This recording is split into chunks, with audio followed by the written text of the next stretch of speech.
Okay. Uh, alright.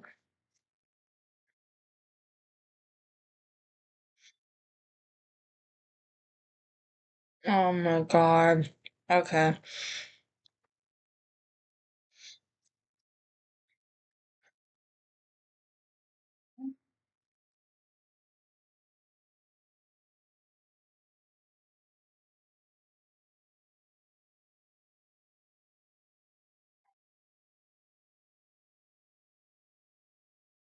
Okay.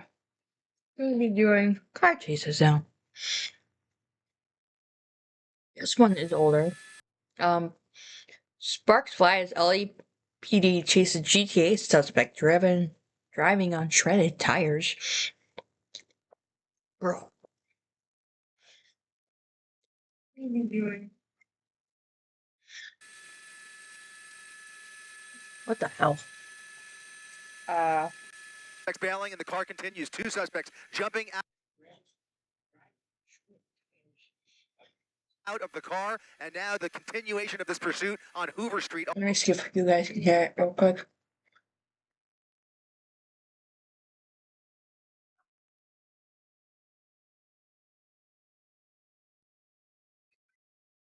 Okay.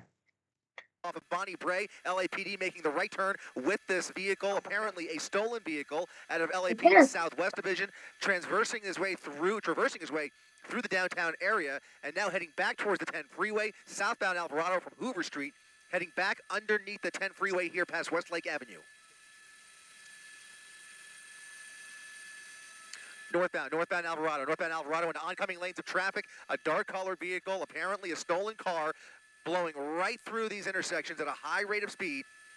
A number of officers on his tail doing about 60 miles per hour through surface streets here, trying to set up for a spike strip if the opportunity presents itself, but this person is now deviating from that circle he was doing in the Pico Union area, now making his way onto 11th from Olympic and continuing through these residential neighborhoods here. At least the driver still in the car. We saw two people jump out of the vehicle. Again, LAPD zigzagging their way through this part of town, making their way back onto Olympic Boulevard, back towards downtown LA.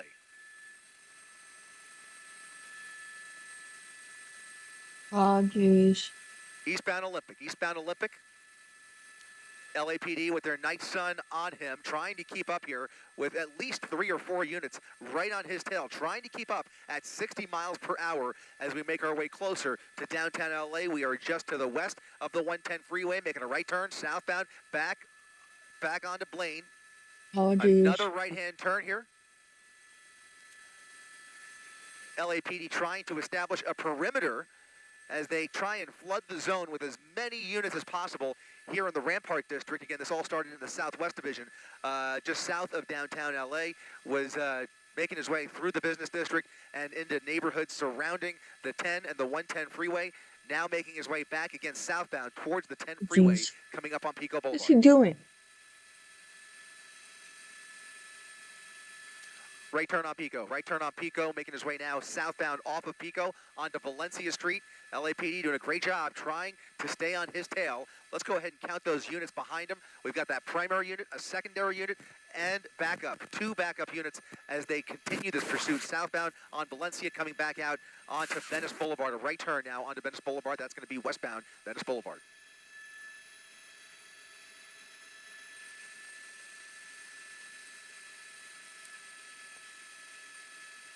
Let me, we're gonna do this.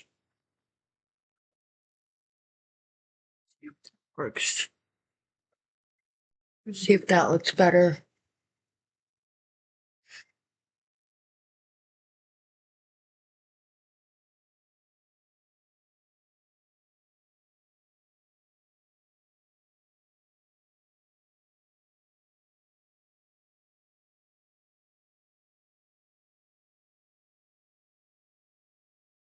Now you guys can see the.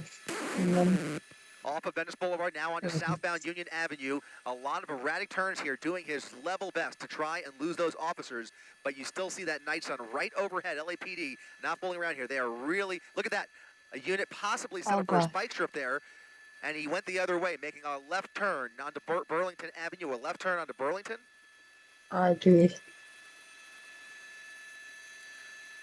A quick right onto Washington. And all four of those units behind him managing to keep up here. Look at that. Officers now waiting at various intersections ahead of him as he continues to circle this area near the 110 freeway and the 10 near Pico Union. We're continuing now on Hoover Street, westbound Hoover, or northbound, excuse me, northbound Hoover.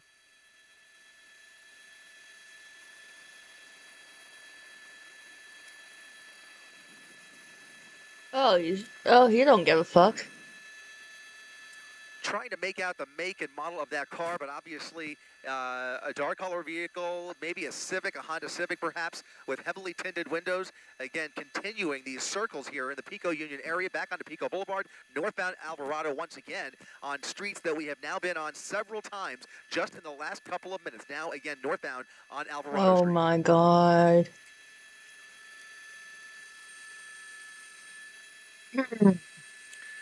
There are now upwards of a half a dozen LAPD units in pursuit here. Lots of cops on his tail as he continues these erratic moves over the double yellow lines and oncoming lanes of traffic to get around anybody in his way, weaving through the Rampart District here, now making another wild right turn there onto James Wood Boulevard. Slowing down, another turn, a random turn off to the left there.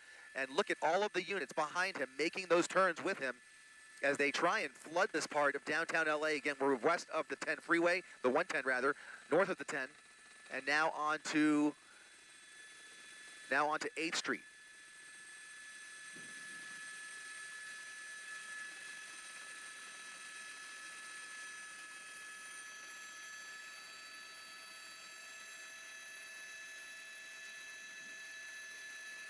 Once again, the driver of this vehicle leading police on a wild police chase through downtown LA. It's been going on for the better part of the last 25 minutes as he continues to weave his way through downtown LA, trying every trick in the book to try and lose those officers, but no less than a half a dozen to a dozen units right on his tail with that LAPD airship right overhead. You can see the night sun trying to shine a light there, warning drivers ahead of him of the danger coming their way as he continues at a high rate of speed, possibly onto the freeway here.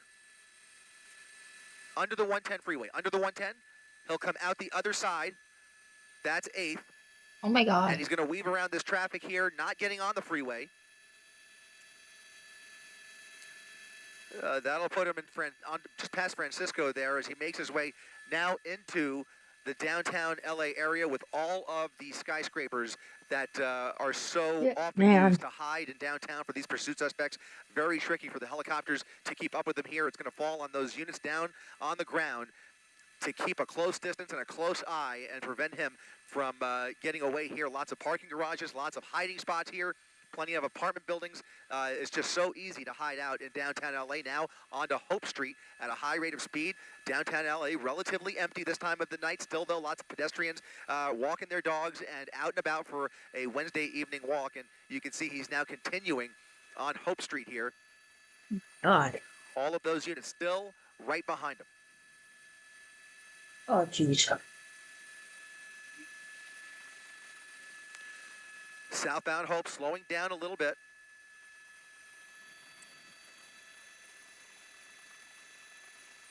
Back onto Pico Boulevard.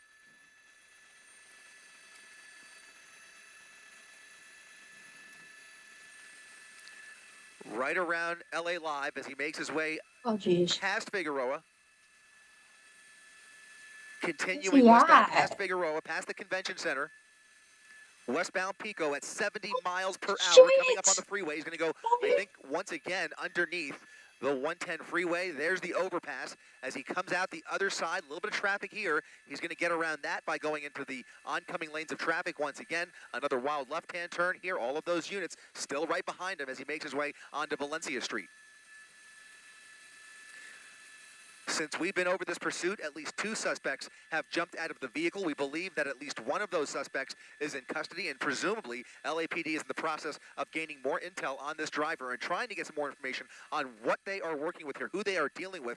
They can't go off the vehicle license plate because it appears to be a stolen vehicle, and so they have limited knowledge about the driver. But once again, you can see he is posing a real danger to all of these other motorists as he speeds down Venice Boulevard at upwards of 50 miles per hour.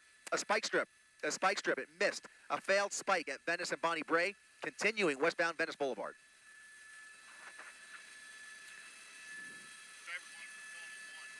Thank you. A northbound turn onto Cortland Avenue. Another suspect jumping out, running for it. They're going to take him into custody in short order here, and the driver is continuing once again. So now 3 people have jumped out of this vehicle, and the driver continuing the pursuit. Again, this is a stolen vehicle, and we're told by sources that there was also a felony warrant.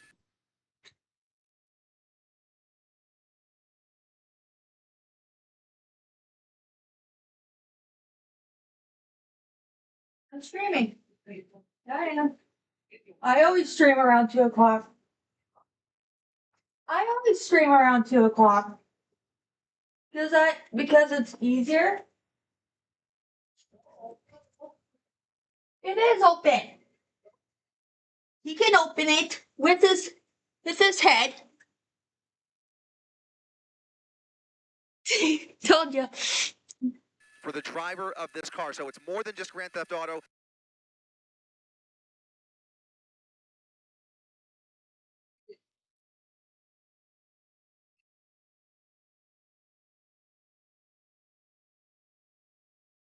laughing at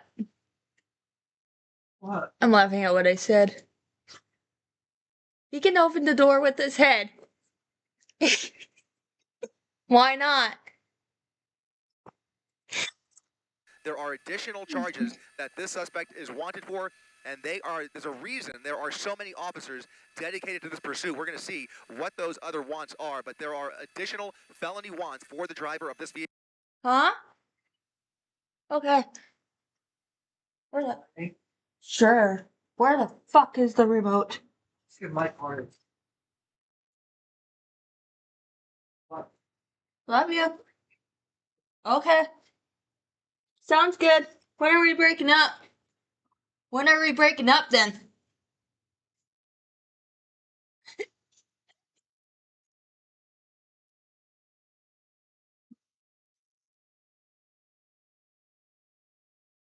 As they continue this pursuit of a stolen vehicle in downtown LA, 50 miles per hour up Alvarado Street.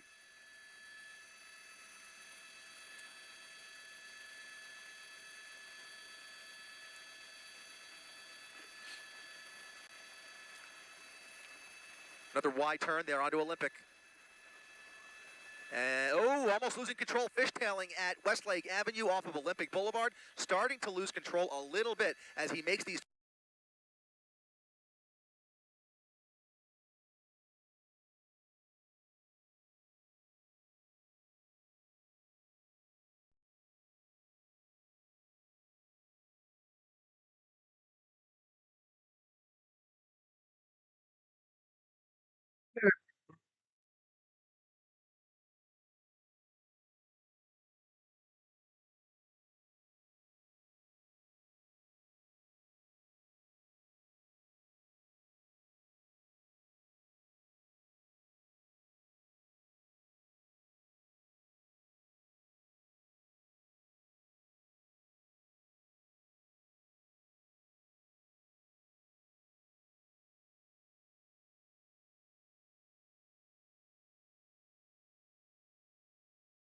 I had to do something real quick.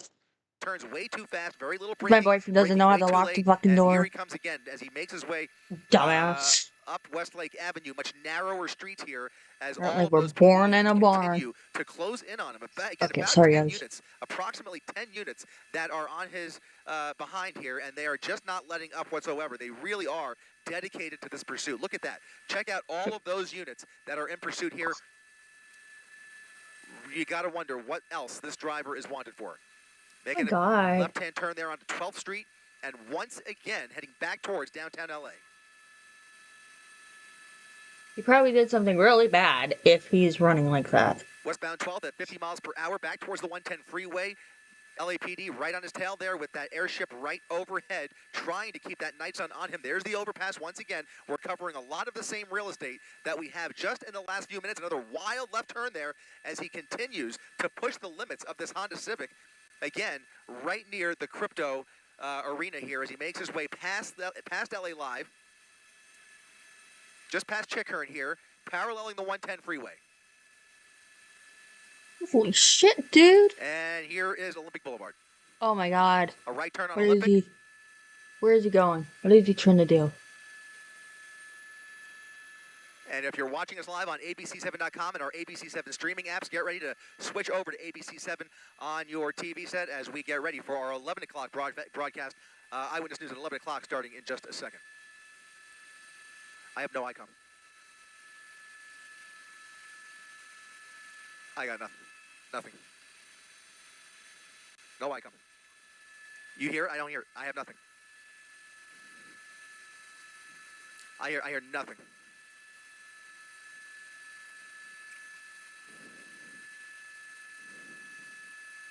My I god. heard that.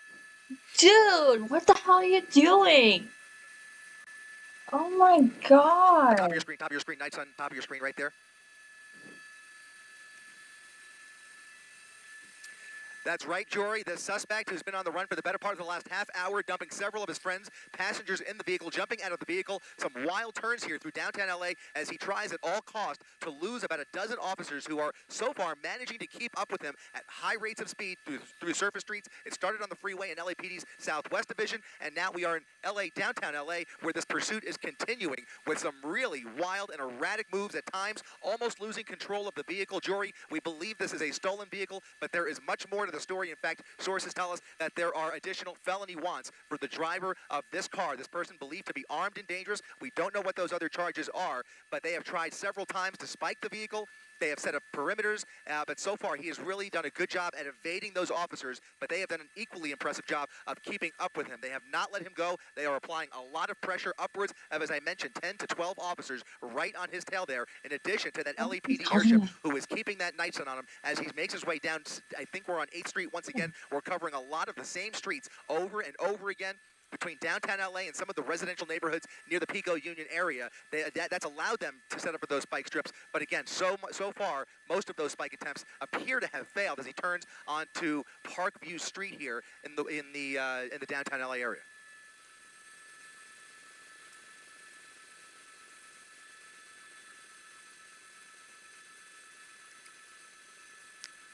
Yep.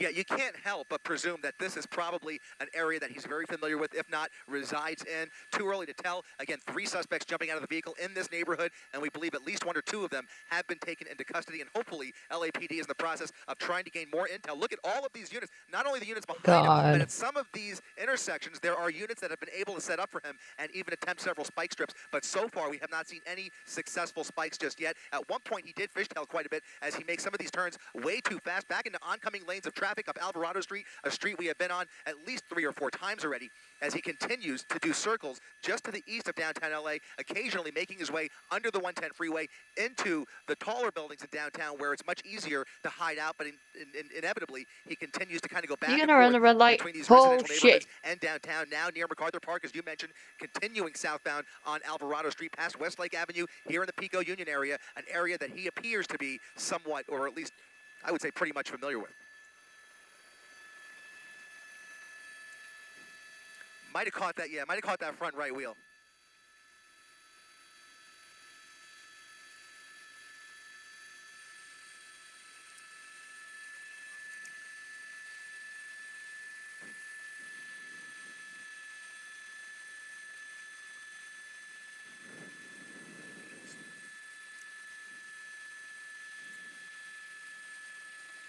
Yeah, at times upwards of 60 to 70 miles per hour on surface streets. I think we just caught a glimpse through that driver, that windshield. Appears to be, if I'm not mistaken, another passenger in the front seat of that vehicle. So at least 2 individuals still inside that car. It's a compact car. We believe it might be a Honda Civic. And as we've already mentioned, at least 3 other people have jumped out of this car. But from our vantage point, it does look like the driver is not alone in there. There appears to be somebody else in that passenger seat. And again, we have to wonder what those other charges are, because as we widen out occasionally, you'll be able to see upwards of 10 to 12 officers in this pursuit. This is not normal, especially for the Los Angeles Police Department to work a pursuit like this with this size of a pursuit package, especially through streets through downtown LA. It's just not something we are typically used to seeing here. there's a lot more to the story, to say the least. In any event, he's back on Olympic Boulevard, another boulevard that we have been on numerous times as he continues to circle this neighborhood. Wouldn't be surprised if there are more spike strips ahead of him as he continues now eastbound on Olympic Boulevard, Jory. What is he trying to do? Let's see.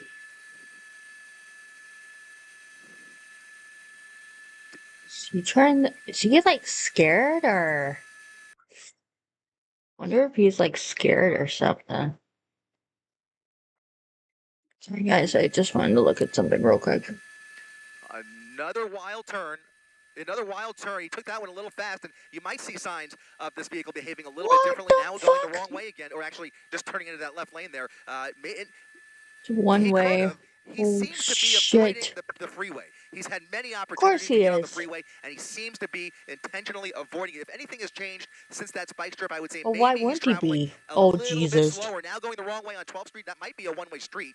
Back underneath the Harbor Freeway there, underneath the 110 freeway. We'll see if he comes out the other side. You can see that nice waiting for him. There he is, coming out the other side. That's going to be the east side of the 110 freeway, where there are so many spots to hide out. As you mentioned, Jory, there are lots of tall buildings, plenty of parking garages, apartment complexes, and you can tell that vehicle is definitely slowing down. You can see it a little bit wobbly. We'll see if we can get a better shot of that left tire smoking. You see a little bit of smoke emanating from that left rear tire. It looks like that left rear is now completely flat. We're just down the street. For those spike strips to take effect from Walmart. Jesus Christ, just walk your lazy ass. That slowly releases the air, and I think that's what we're seeing here is that left tire starts to come apart there as he's now underneath the freeway, really slowing down, and we'll see, there he is, coming out still, pushing the gas pedal, trying to get away from those officers, but that vehicle is, look at that, there's more flat tires. In fact, both of those tires on the right side are flat, and the vehicle obviously starting to struggle here as he struggles to maintain control of the vehicle, wobbling back and forth as he tries to control that steering wheel. It's not cooperating, and I think it's fair to say, Jory, this vehicle now on borrowed time as they are now setting up at various intersections along Pico Boulevard, getting ready for the termination of this pursuit.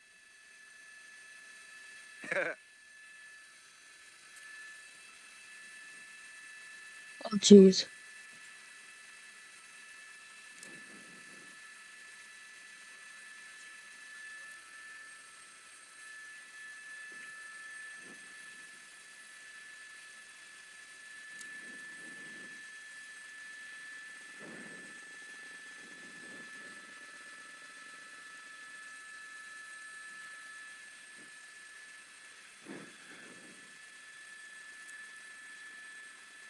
Yeah, another turn here, struggling to make those turns. I think it's just a matter of time before he either decides to jump out of the vehicle or hopefully give himself up here. You can still see occasionally some smoke coming from those rear tires. At least 3 of the 4 tires from our vantage point are almost completely flat. And as you mentioned, he is really going back and forth there. Swimming is a great way to put it as he makes his way, again, back northbound on Alvarado Street, really doing circles over and over and over on these same exact streets. Not a lot of surprises with this guy. That's allowed them to really execute those spike strips, and he's slowing down ever more slowly here as he continues past Pico up on 11th Street there on Alvarado at about 20 miles per hour. They've done a great job at trying to keep other traffic at bay, but it's a testament to how much resources have been dedicated to this pursuit on the part of the LAPD. They have dedicated a copious number of officers and resources to try and get this person off the road, believed to be armed and dangerous. The vehicle itself said to be stolen, but there are additional felony warrants for the driver of that car, and they have not let up on him at all. All of those units oh my God. to close in on him from behind as he continues this pursuit now back on Olympic Boulevard. If you recognize these streets, trust your instincts, because we have been here numerous times in the last several minutes, and if you've been following us on ABC7.com for the better part of the last half hour, he is continuing to do circles around these same buildings here just to the because he's being dumb. He has nothing better to do. MacArthur Park and downtown LA is where he feels most comfortable, now making his way back towards the 110 freeway on Olympic Boulevard. What is he trying to accomplish here? Like, I'm really confused what he's trying to fucking accomplish here.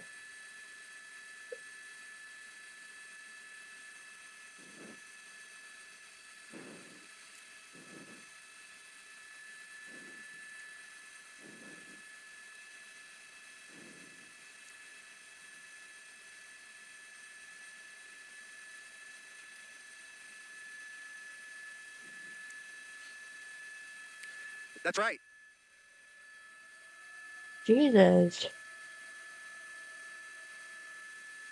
It does, and we've seen a lot of experienced pursuit drivers try that very tactic of intentionally making their way into the downtown area where there are so many hiding spots. It's become a well-known thing. If you're trying to lose the cops, down. Yeah, for real. Give me a second, guys.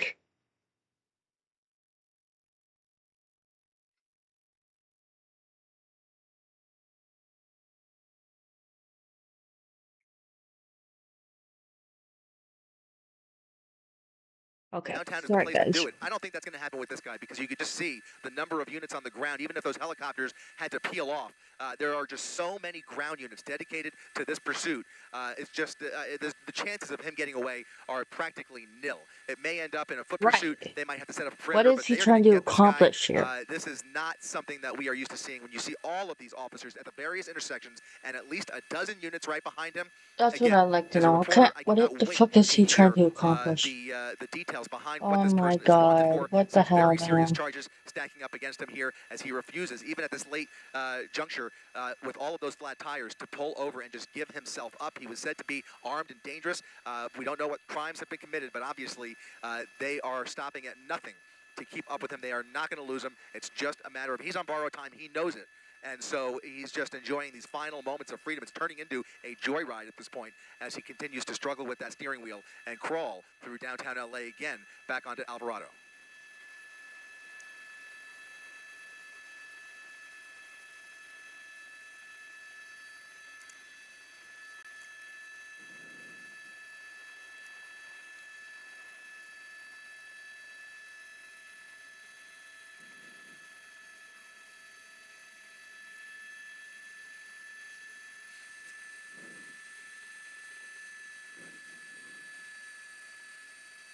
Easily.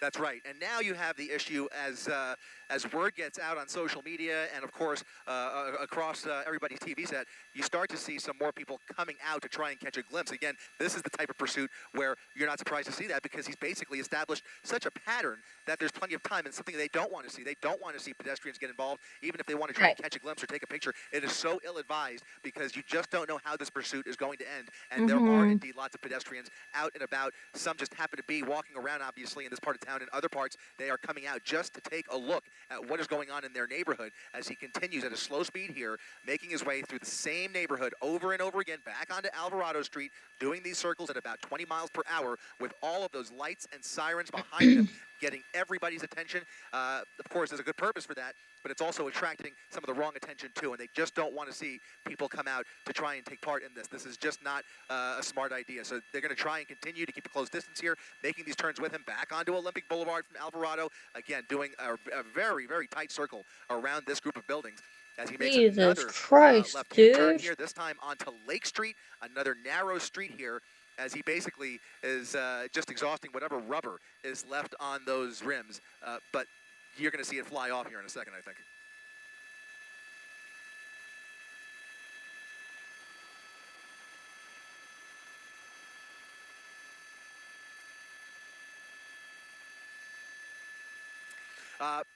It looks like it. I'm not sure if it's actually come off, but you can see clearly on that left side, that rear driver's side tire, that's really about to come off. I couldn't see if there's anything left on that front one. But so far, I mean, here, look at that. Any little move with that steering wheel, and you can see if he goes any faster, he's going to lose control of that vehicle. So he's got to keep it in a straight line if he has any hope of keeping this going. But I just think he is, oh my god. He's on borrowed time. It's clear that there's just not much time left, and it does look like there's a little bit of rubber left there, but he's basically riding on the rim. In fact, it might be all four tires at this point that appear flat.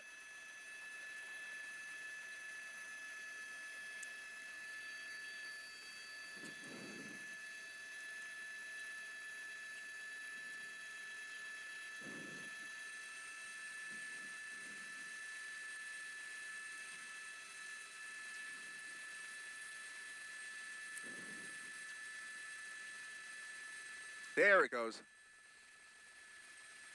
Lost the wheel or lost the tire? Oh shit. Yeah, and that's going to slow him down even more here, and eventually that rim will start to grind into the pavement. You'll start to see some sparks here as he continues. I just don't think he's going to be able to maintain control much more, especially as he tries to speed up here. A very bad idea, crossing over the double yellow lines. This is real potential for danger here, as there is oncoming traffic occasionally here on Pico Boulevard. You can see the cars on the other side of the road. It takes nothing for him to accidentally spin out of control or drift over those double yellow lines into those oncoming lanes. Now we're back underneath the freeway here as he continues eastbound on Pico. You really start to hold your breath as he tries to make this up as he goes along here. You just hope that there's nobody in his way as he starts to fishtail through these intersections.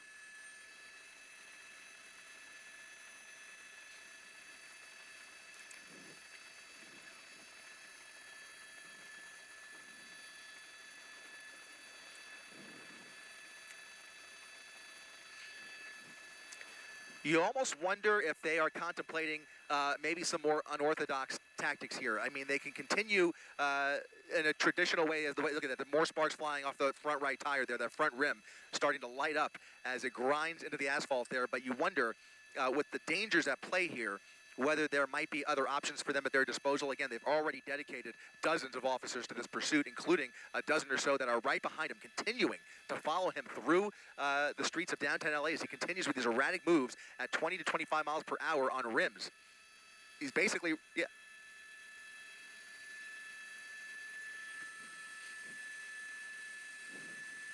Oh my God.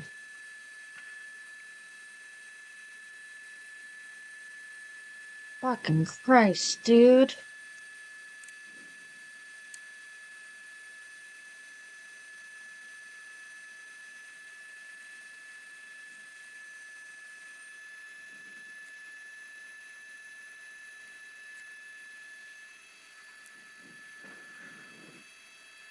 Yeah, more pedestrians coming out, catching a glimpse of this. You can see them, spectators trying to see this pursuit come past their neighborhood here, but there are risk factors. And unfortunately, well, fortunately, it's a late hour, so we're not dealing with, daytime traffic. The only more ideal situation would be if he was on the freeway. Look at that, more spike strips. He's going to drive around that spike, but there's not much tire left to spike. I mean, there's pretty much, you blow a tire? Pretty much game over at this point. He's on that. He's on his last few miles here, but the only thing better or safer would be on the freeway. Right now, though, that doesn't seem to be an option for him. He's bypassed every opportunity to get on the freeway, and he is just crawling now up Alvarado Street once again, choosing the same streets over and over again, which has allowed them to set up at intersections ahead of him, not only to set up spike strips, but also to close off additional traffic from getting in his way. They're really doing a public service by closing down those intersections because there is obviously an armed and dangerous person behind the wheel here. He poses a real threat to the community, even at this late hour, and now he is back on Olympic Boulevard as that rim continues to light up the neighborhood.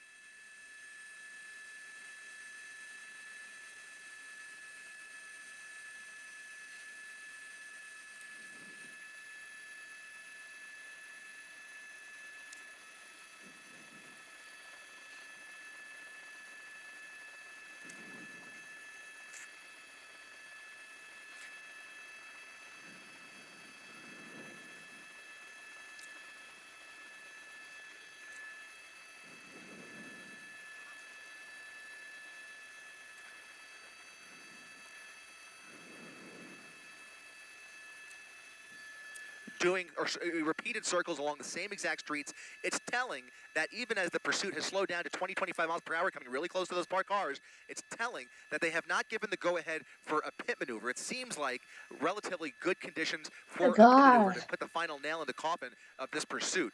However, there must be a reason why they are not opting for that pit maneuver. They're continuing to let this drag on, despite the fact that it has slowed down tremendously, compliments of those spike attempts that have successfully flattened almost all four tires, and those units are continuing to follow at a close distance. They could easily pit him if they wanted to, but for some reason, they have not. And in any event, that pursuit now coming to a grinding halt here, it looks like, along Alvarado Street, just shy of Olympic Boulevard, and this might be it. He's pushing the pedal to the metal, and the car is not cooperating. It looks like this has come to a dead stop on Alvarado Street. Officers getting out of their cruisers with their guns drawn, and they're going to start barking orders at him pretty quickly here. We'll see if there's any cooperation or any signs of cooperation. The very first step is going to be looking for those hands to come out the window. Will he shut off the car? Will he pop open that door? They're going to instruct him very carefully. You can see some movement coming from that driver's side door, but that door is still tightly shut, and it looks like he is. It looks like he stopped gassing it. I don't see those wheels spinning, but the car is still on. I'm sorry. Yeah, for sure.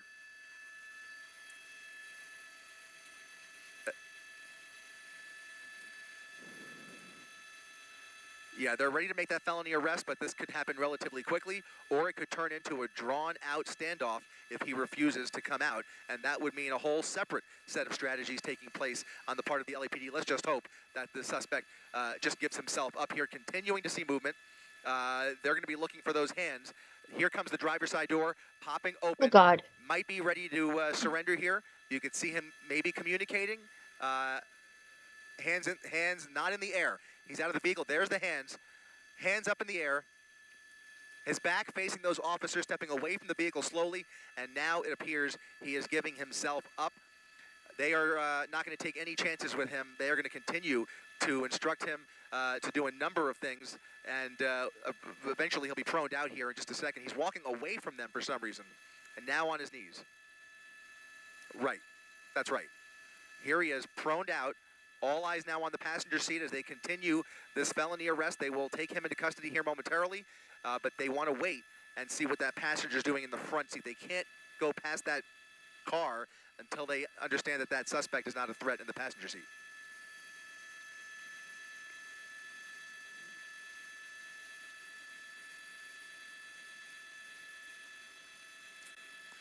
There's the passenger door. Just trying to fuck your life up, dude. Oh my God. Again, worth reiterating that 3 other suspects jumped out of the backseat of this vehicle earlier in this pursuit. That female passenger now stepping backwards in the direction of those officers as she appears to be cooperating. And this pursuit, fortunately, appears to be coming to a peaceful resolution, not before putting lots of lives in danger tonight. With the crazy driving we've seen, it's a miracle nobody's been hurt, but fortunately coming to a peaceful end now as both the driver and the passenger appear to be obeying those commands.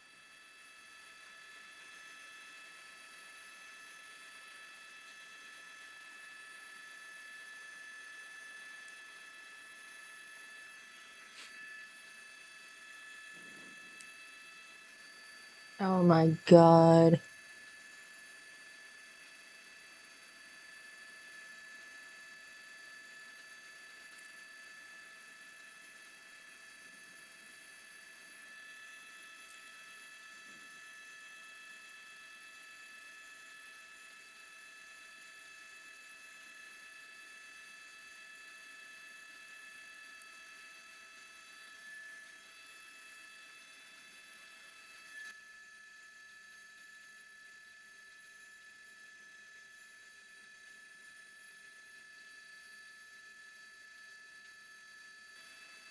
Oh, geez. What the hell? You got it. Copy that.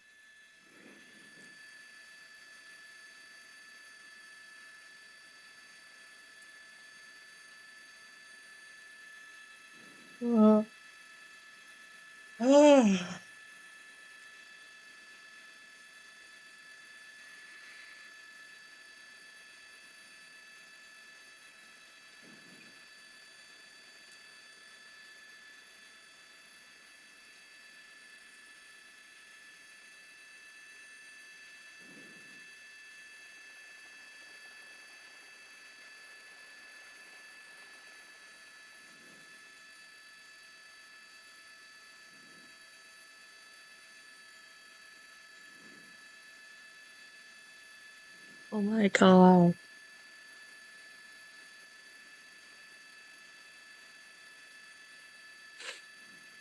You gonna get him? Oh, yep.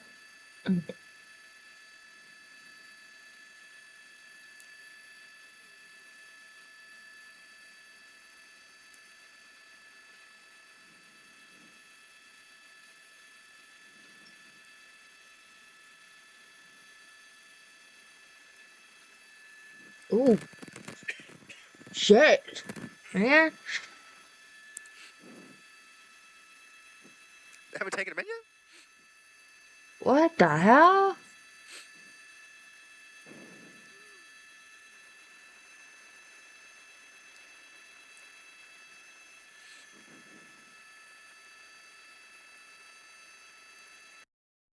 We can't really get a good gauge of what's going Oh, damn. Alrighty then. Full chase. LAPD chasing possible robbery suspect near South Los Angeles. Oh boy. Well, Gabe, as, Yeah, as you look at those- this, we saw people merging onto the freeway at the same rate of speed as this suspect. So while this person is going across the freeway from one side to the other, if you're just merging on, you don't even know what is happening here because it's not as if this is a high rate of speed right now.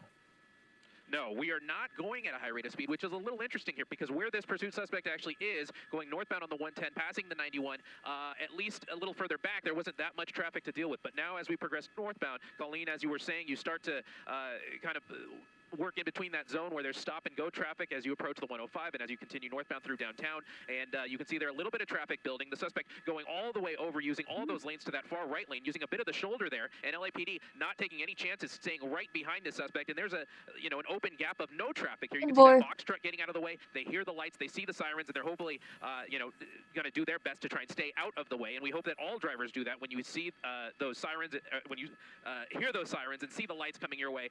We hope that you pull over and not try and get involved in this kind of situation because we do see a little bit of dangerous driving. This driver fidgeting around, this driver moving around, grabbing, a cell phone, possibly a weapon. We don't know. We do know that LAPD is treating this as a possibly armed suspect, and they have been driving relatively dangerously. Now using the shoulder on this 110 northbound, passing Redondo Beach Boulevard, kind of thinking about whether they want to take that exit, and now we're leaning a little bit more towards the left, which means this driver is going to commit to the 110 northbound, and we're going to go towards South LA, and LAPD still staying close behind this one.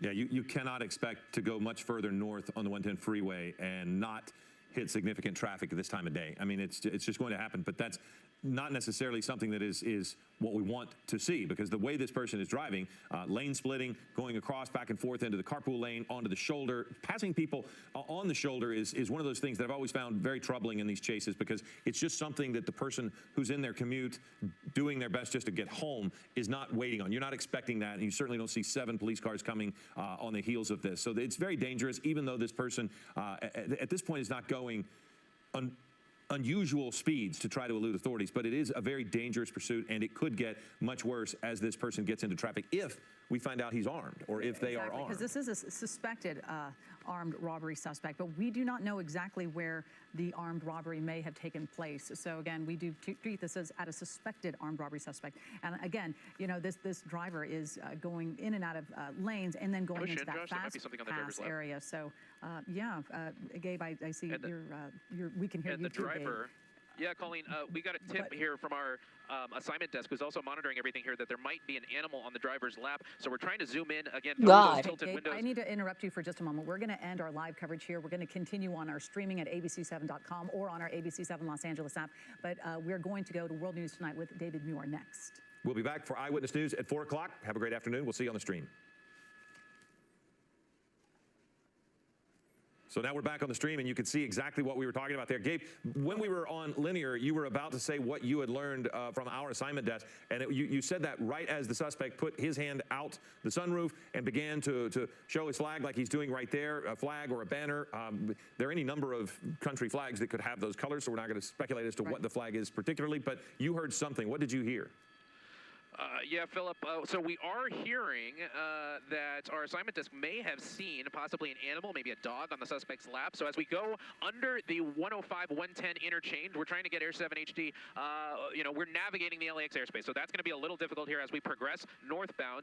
Pilot Johnny here doing a great job doing that. And going back to the tip we heard, it does appear that there may be an animal in this driver's lap. So that just kind of elevates the level of danger and the level of just, what must be going through this driver's mind. Why is he doing this? Why does he have an animal in the car, and what does this flag mean that's coming up through the sunroof? You're absolutely right, Philip, about it could mean a number of different things right now, and we don't want to speculate exactly what it does mean until we can get some confirmation of that. But as we kind of get a closer angle here, Josh, our photographer, zooming in very close, we're trying to work around the tinted windows, maybe see through the windshield here to get an idea of what that driver is possibly holding in his or her lap, and we're just going to have to kind of work with the air traffic and work with the angles here the best we can, and just kind of move forward with that in mind, that this driver may also have an animal, along with being possibly armed, a possibly armed robbery suspect. Yeah, you know what actually makes me think of, hopefully it's their animal and it's not injured or anything, but I always think about how many people are now, stealing in a kind of a violent way people's animals, specifically certain like really expensive breeds.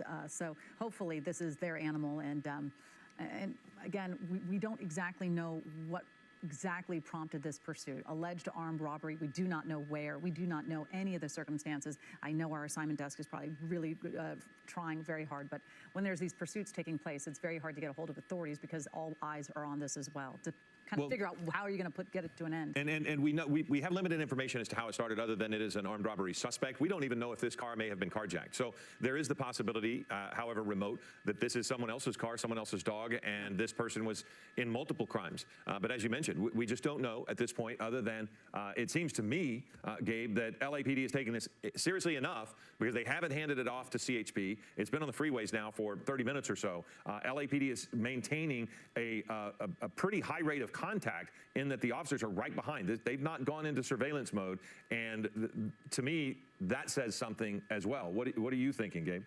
Well, Philip, you're absolutely right. Along those lines, we've seen, especially in recent years, LAPD has taken a more laid-back approach to pursuits. They go into surveillance mode. They let the helicopter do the following, and they don't leave the ground units tailing as close as we are seeing right now. So in seeing this behavior from LAPD, that does lead one to believe that they have some kind of vested interest in whatever crime these suspects committed, and they may know something that we don't know at this point right now, especially because, you have this one unit staying pretty close alongside this pursuit vehicle, and you do have, at least we've counted 7 other vehicles in this pursuit package, LAPD calls it, that are all involved here, and that just leads you to believe that LAPD is very interested in these suspects. They want them to stop, and there's also a level of safety to the public that needs to be considered, because they are treating this as a possibly armed suspect, and they don't want this suspect to go on and commit any other crime. Cool. You have a good day?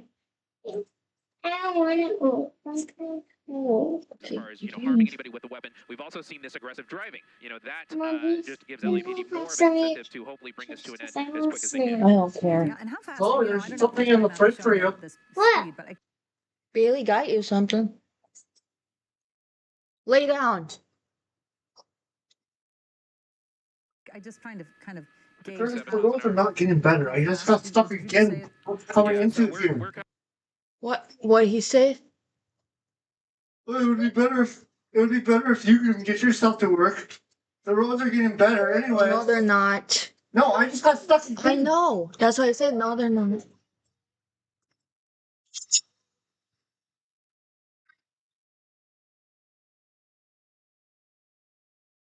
They are not getting better. Jesus. We're kind of going in the high 50s here, low 60s. It should be pointed out that this driver's actually in the carpool lane, the elevated carpool lane, as it goes northbound on the 110. And there's not a lot of traffic there. Mommy, That's can an you area, open this? that's an Fine. overpass where you could It's a really fast go, pass, actually. 75. Mommy, and be I was totally thinking fine. of There's it no also- traffic around this guy right now. doesn't. Doesn't it also run out? I mean, Yes, eventually it it does. stops, and Correct. if you're either fed back onto the freeway, or you're going to end up on surface streets. Right. Exactly. So, but that's the thing. It's 3:35, and this is when the congestion really begins. If you're out and about, certainly heading through downtown, you're going to find all of the interchanges that are going to really start to get very crowded. I just wonder at the end of this, because again, this is sort of, I drive this in my sleep almost. I know this area corridor very Close well, it for and me. it is going to end. And I'm wondering if law enforcement are thinking, okay, well now this person absolutely cannot go anywhere because they are sort of corralled into those 2 lanes. One lane that the driver's in right now will end up funneling Mommy, right I onto the wanna watch 110 north, and the TV. other one will then end up kind of going over by more like Go USC. ahead, You're then. seeing it You kind of should right there, but I put think your that's stream also on your Looks phone like he's merging instead. Yeah, go sit down.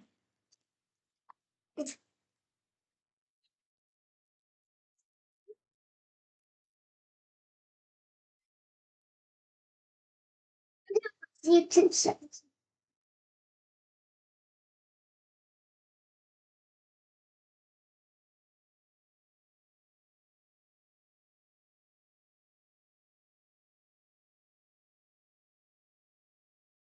Can you We're turn flying it right down? over the Coliseum right now, guys. So this is getting towards, like you said, where these carpool lanes come to an end. And as you're saying, if you stay to the left, you'll get spit out onto surface streets. That'll take you into the Expo Park area, and if you lean more to the right, then you're funneled onto the 110, which looking out the helicopter window, the 110 northbound is almost at a dead stop. You can see it right there in the frame, and it looks like this suspect is leaning more toward the left, so that's going to take him onto surface streets into Expo Park, where a lot of USC students might be out and about and around, and this could get very interesting here as this pursuit looks like it's about to transition towards surface streets. Well, this is a part where it's also a possibility that LAPD might act a bit more aggressively, because the person is going to have to slow down, and they're going to have to make some turns, and that is going to open the door for a possible pit maneuver. And you've noticed several times where LAPD closes that gap. Now we're going back across and getting onto the freeway. Yeah, so I think the person realized that at some point the person realized they were not going to be able to continue going north. So now we're back here doing what he was doing a minute ago, and that is these dangerous lane changes. And I wonder, Philip, if this suspect's actually familiar with the area, because that would lead one to believe that you might have a better opportunity of at least continuing forward if you stay on the 110, albeit at a bit of a slower pace. And you can see there, maybe this driver saw this CHP unit, possibly setting up for spike strips. We don't know that at this time, but where that vehicle was, he could have possibly seen that CHP unit, possibly setting up for spike strips, and decided to make that abrupt right turn, crossing the gore point. And now we're... I'm talking about.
You shut the door.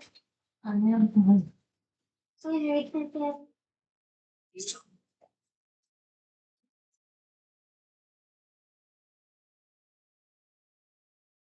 on the 110, on the shoulder of the 110, bypassing all of this traffic. This driver pretty much making his own lane, going, it looks like about 60 miles an hour, getting around this traffic and continuing northbound, kind of dodging between the left shoulder and that fast lane. LAPD not letting this driver get any space between them and staying right behind that suspect.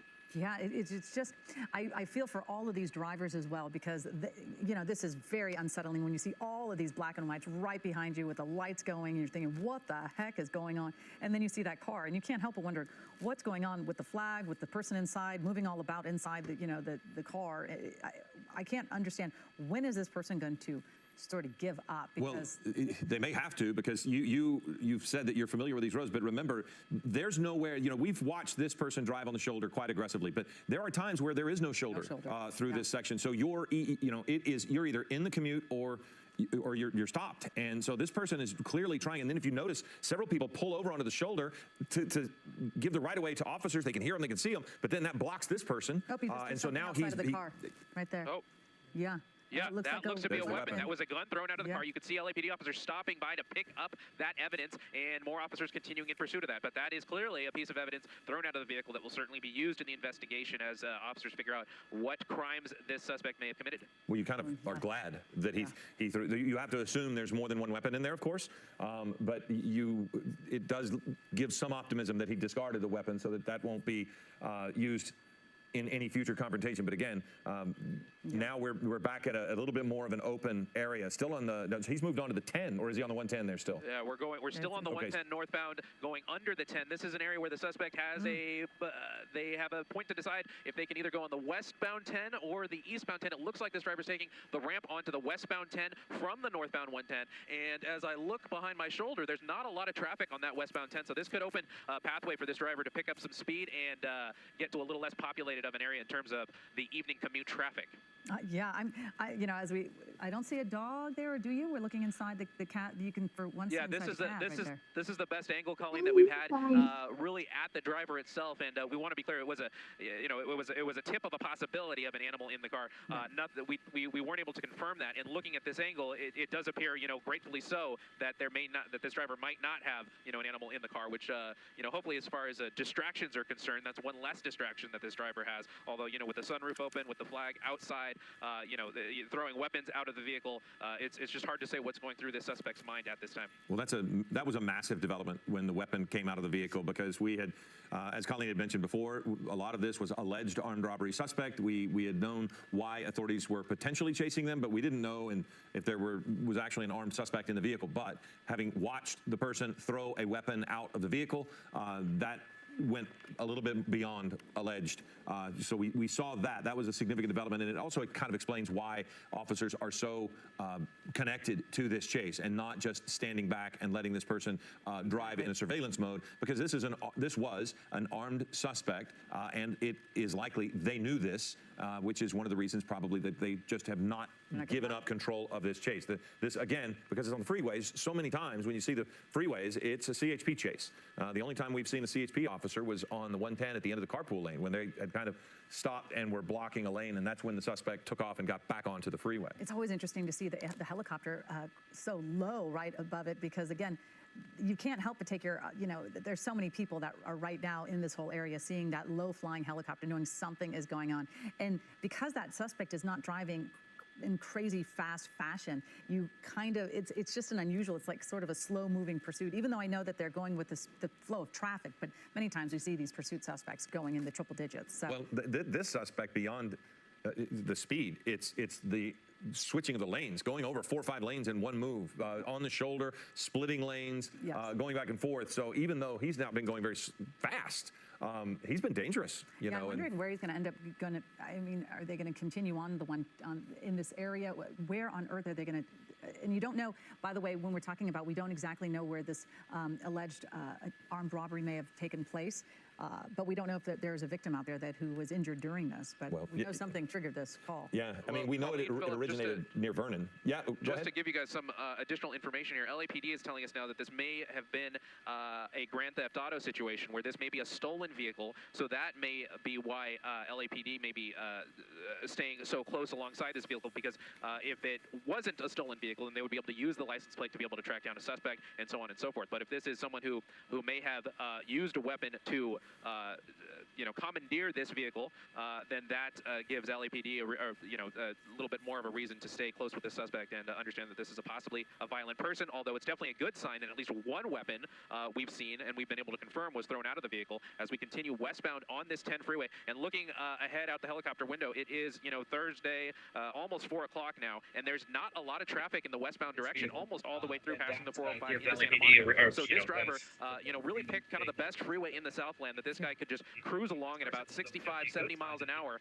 and you have to wonder if this driver has some kind of message to deliver. If this person, with the flag and all of that sort, may be just wanting to, cruise alongside and continue on in a pursuit for attention and for reasons along those lines. Just things that you always have to wonder when situations like this develop. Continuing along the 10 freeway through Mid-City in the westbound direction, we're going to go through Culver City, the 405. We've been on the 405 before, so it'll be interesting to see if this suspect continues southbound on the 405 towards LAX, towards the South Bay, or if we continue northbound and go to a place where we haven't yet been in this pursuit, towards Brentwood, the Sepulveda Pass, and the San Fernando Valley. But this is certainly an interesting one. This driver could be going faster. This driver is, driving a little more calm right now and staying in one lane. So you have to wonder, what's the point? Is this person just enjoying the last few minutes of freedom that they may have, or do they have some other motives, something else that they want to do here? Maybe in situations in the past you've seen these drivers may want to go to a family member's home and see them for the last time before they get taken to jail for whatever crimes they may be accused of. Well, when you're trying to get a perspective on speed and you see people passing this person and Why the does it stream have of energy in LAPD it? officers I don't behind know. it, It's just the way did it you was notice that made. person? And there's another. They're actually passing this I can person in still pursuit. have So, it. Gabe, do we have lights flashing? Do we have sirens and lights on this? Because you would think that if you had lights and sirens going for, the community, there they are. That's kind of an odd thing to pass a pursuit, isn't it? Yeah, it definitely is. LAPD has 5 cars in this pursuit, and usually the car in the rear, as I look, straight down at this pursuit outside of Air 7, the last patrol car in the pursuit package is usually doing round robins to prevent traffic from continuing northbound. But I'm not really seeing that with this vehicle in the far back of the pursuit. You're also seeing this pursuit kind of pass some traffic, and then some of that traffic is staying with the pursuit and then passing the pursuit again. So LAPD kind of using some interesting procedures here as far as guarding how close people get to this pursuit. They don't seem to be that interested in keeping people too far away from this pursuit, which maybe because that weapon was tossed, that gives them some reason to believe that this suspect maybe is a little less dangerous. But it's hard to kind of move forward with that logic, because you always have to, and most law enforcement agencies always have to treat these situations as someone that could be very dangerous. As you see there, the driver now messing with the flag a little bit. It appears to be attached to maybe the rearview mirror, and that's what's holding it on. And he's also kind of fiddling around in the inside there, maybe on the phone. It looks like we can see a little bit of a phone there through the tinted windows. This person may be texting, calling people. As we continue, westbound on the 10, we're just about in Culver City right now, passing National Boulevard, and we're going to hit the 405. There's no traffic between here and the 405. This guy can continue on as we get a little bit pretty close to a bus there, but doesn't seem to impact this driver at all. Just lucky. You called it a moment Very ago. lucky. Very, very lucky. For all of us who have to navigate these freeways on the daily, it's amazing to see how lucky this driver has gotten by choosing this freeway.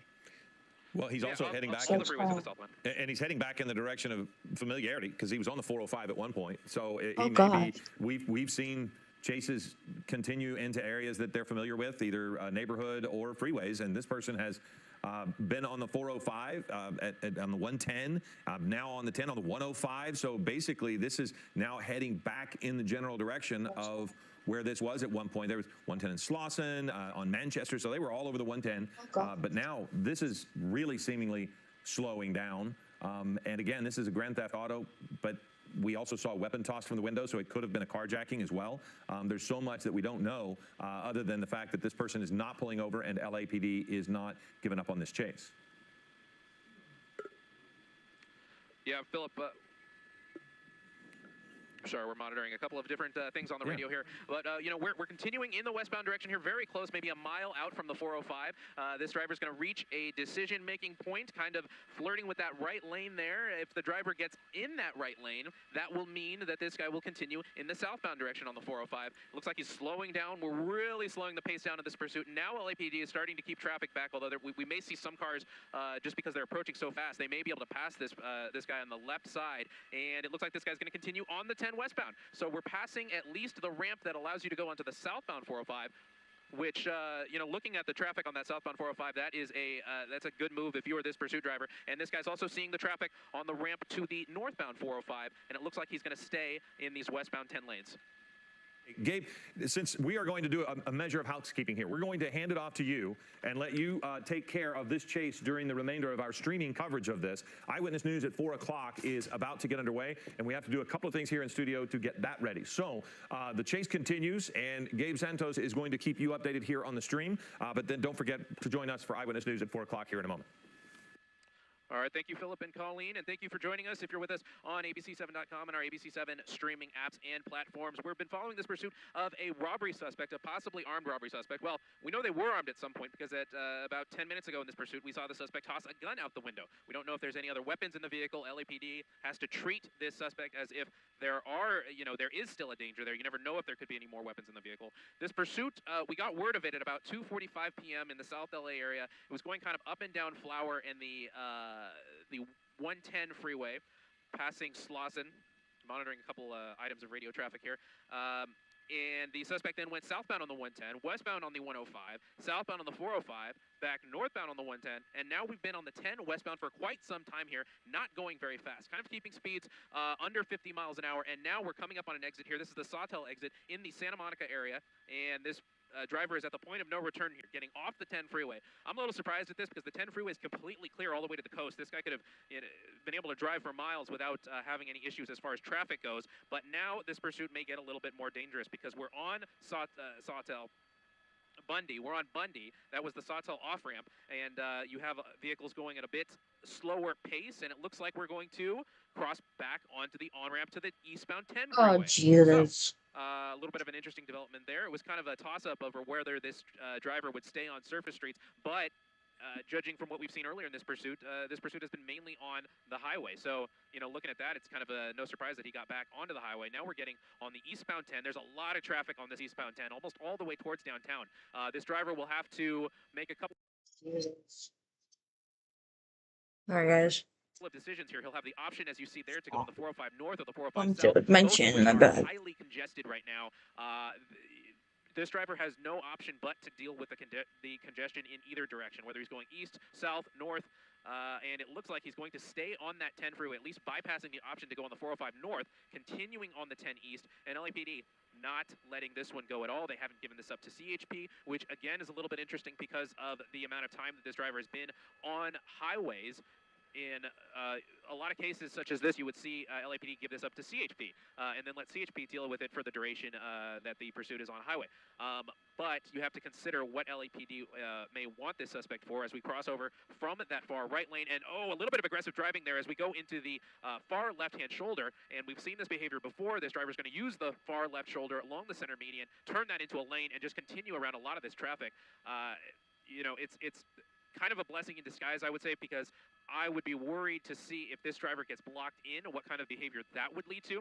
At least if this driver's still moving, he's not trying to crash into anybody, which that we've seen in a lot of pursuits where they get where the driver gets stuck, they panic, and they resort to ramming their vehicle into other vehicles. We definitely don't want to see that, and that is just what can happen in situations like this. So we're still on this left shoulder on the 10 eastbound. We passed the 405, and we're going to continue through Culver City, Mid-City, and you never know with these situations. A lot of the time you see these drivers stick to places that they know or start doing circles around places that they know. In this case, this driver has made certain on and off ramp decisions and exit decisions to imply to me that he kind of has a familiarity with at least the South LA area, maybe a bit of the west side. That's just a guess, but with a lot of the decisions he's making, one could believe that that may be the case. Just monitoring some of the LAPD radio traffic here as we continue on the 10 eastbound. We have multiple let's see, we have an LAPD helicopter over this. We have a CHP plane over this, which again are all kind of normal procedures with a pursuit like this, staying on the highway.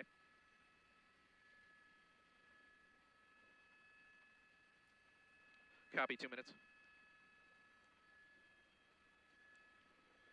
Copy that. And just to give you all joining us on the web on our streaming channel, everywhere ABC7 streams, we have Eyewitness News at 4 p.m. coming up on the television, so you'll be able to tune to Channel 7 and see continuing coverage of this pursuit of an armed robbery suspect, possibly armed robbery involving this Mercedes. We believe, at least from the latest word that we've got from LAPD, that this Mercedes has been stolen. And you can see there this pursuit coming, slowing down a little bit behind a white van. The LAPD vehicle right behind him opens the door a little bit, hopefully hoping for an end to this pursuit. But this driver gets a little scared there and scurries around to the right side using the right shoulder there. And there's a lot of traffic to be seen This here. person does not give really a the only fuck. option for this driver to continue on is to use the shoulder, and we definitely see this driver doing that. You never know if someone's going to be pulled over on the shoulder. That could be an interesting development as we continue in the eastbound lanes here. And you can see there LAPD staying very close behind this vehicle. I'm going to take a quick pause here. We're getting things ready on the studio side for Eyewitness News at 4 p.m. Yep. We'll be going to that coverage very shortly here. I'll be joining you all for that. I'm just going to take 1 second here.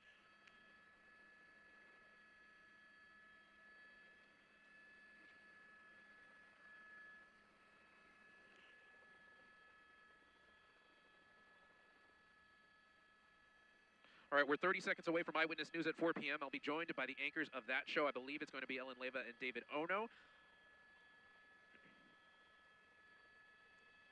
As we continue our coverage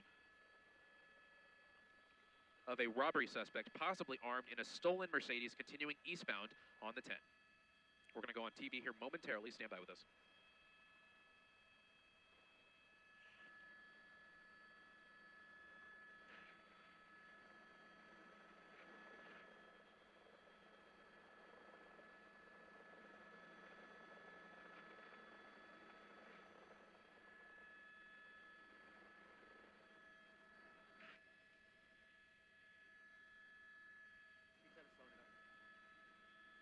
What is going Yeah, on? Giovanna, this pursuit is definitely coming to an interesting point right here as we see the driver coming to a complete stop in the middle of lanes on the 10 freeway. We're in the eastbound lanes in the Culver City area, just passing Robertson Boulevard, Palms. You can see their LAPD staying very close behind this suspect. As you said, this is a robbery suspect wanted for a possible Grand Theft Auto, possibly involving this vehicle, this black Mercedes. We've been over this pursuit for the better part of an hour now. This pursuit started in and around the South LA area. It was going up and down the 110, up and down Flower, and then this pursuit was able to continue southbound on the 110, westbound on the 105, southbound on the 405, and then back northbound on the 110. We took the 10 all the way west, almost towards Santa Monica. The driver got off on the Sawtell exit on Bundy, and then started continuing eastbound on the 10 freeway. What's interesting about that is that there's a lot of traffic in these eastbound lanes that this driver's going to have to deal with, and we've seen this driver utilize either the left shoulder or the right shoulder to get around some of this traffic. We've also seen a little bit of aggravated driving from this traffic, or levels of both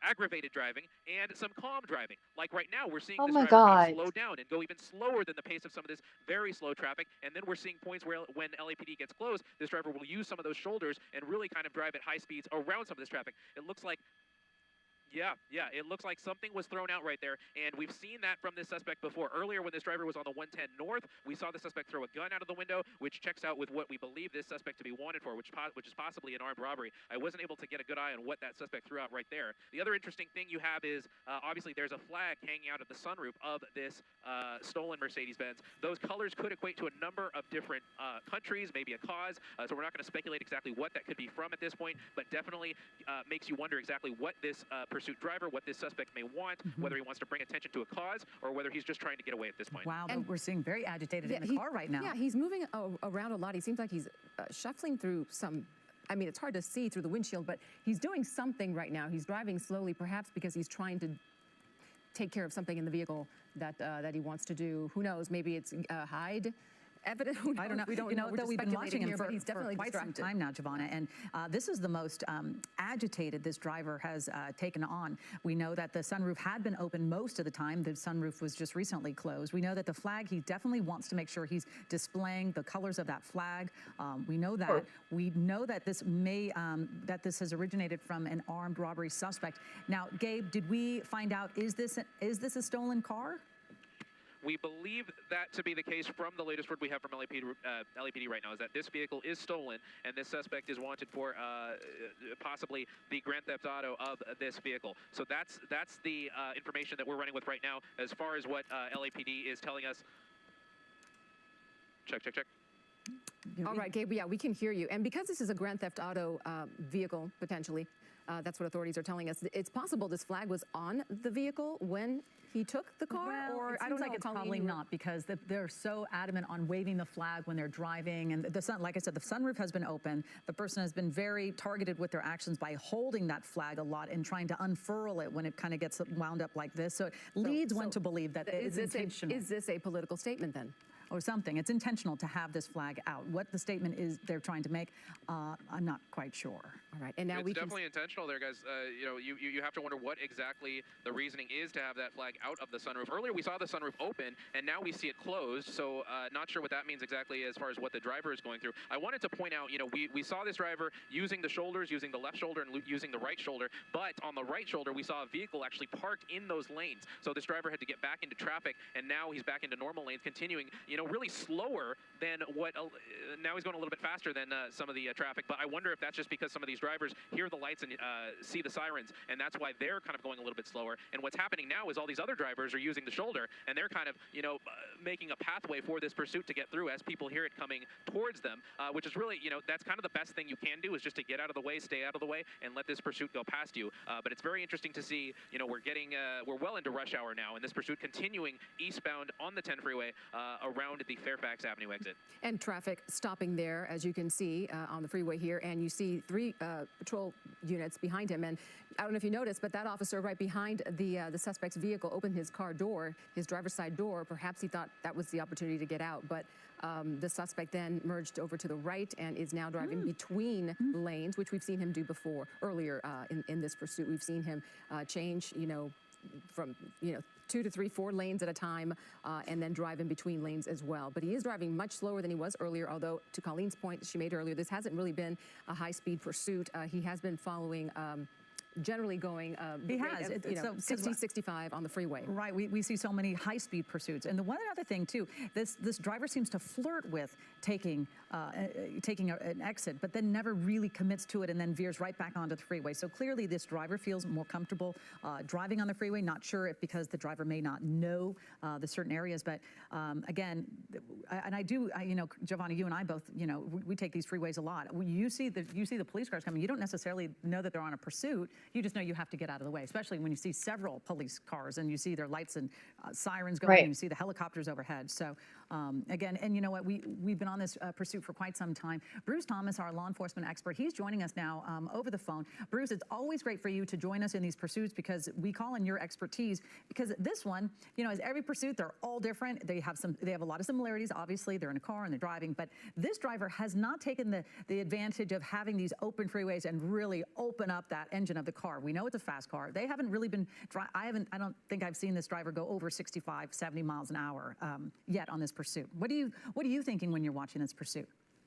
Yeah, like you said, every pursuit is different. They have similarities because they're running from the police. But other than that, in this case, he's kind of obeyed the speed limit. Yeah, he's weaved in and out of traffic, but he hasn't been a danger to the public.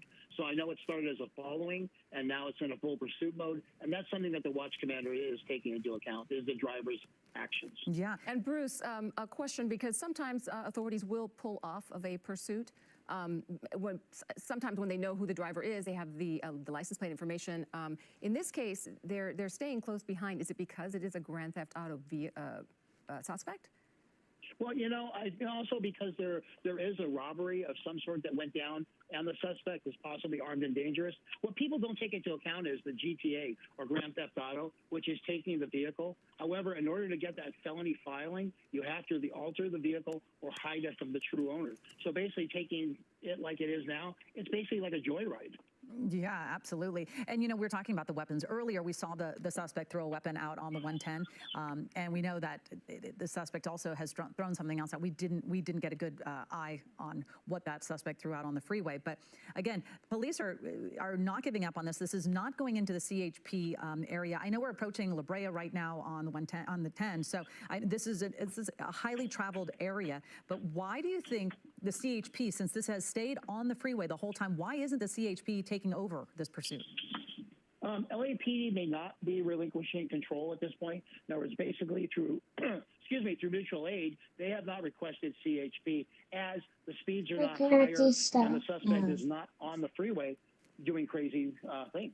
Yeah. So what is the strategy at this point? To wait it out, to follow this person and see and wait for an opportunity to maybe conduct a pit maneuver, or hopefully he stops? What are authorities Well, right now they're going to stay behind the suspect, and they do believe that he or she or the vehicle will eventually pull off the freeway, maybe go back to the area where it started. However, in this case, you're on the 10 freeway eastbound. They're going to run into some major traffic as they approach downtown. So at this point, there's really no need to do anything but just follow. Yeah, and as we've been noticing in the past, the LAPD taking a much more cautious approach to a lot of pursuits, calling them off if they need to, if they become too dangerous. We know that the suspect did have a weapon. They threw it out their window. We don't know if they have any more than one weapon.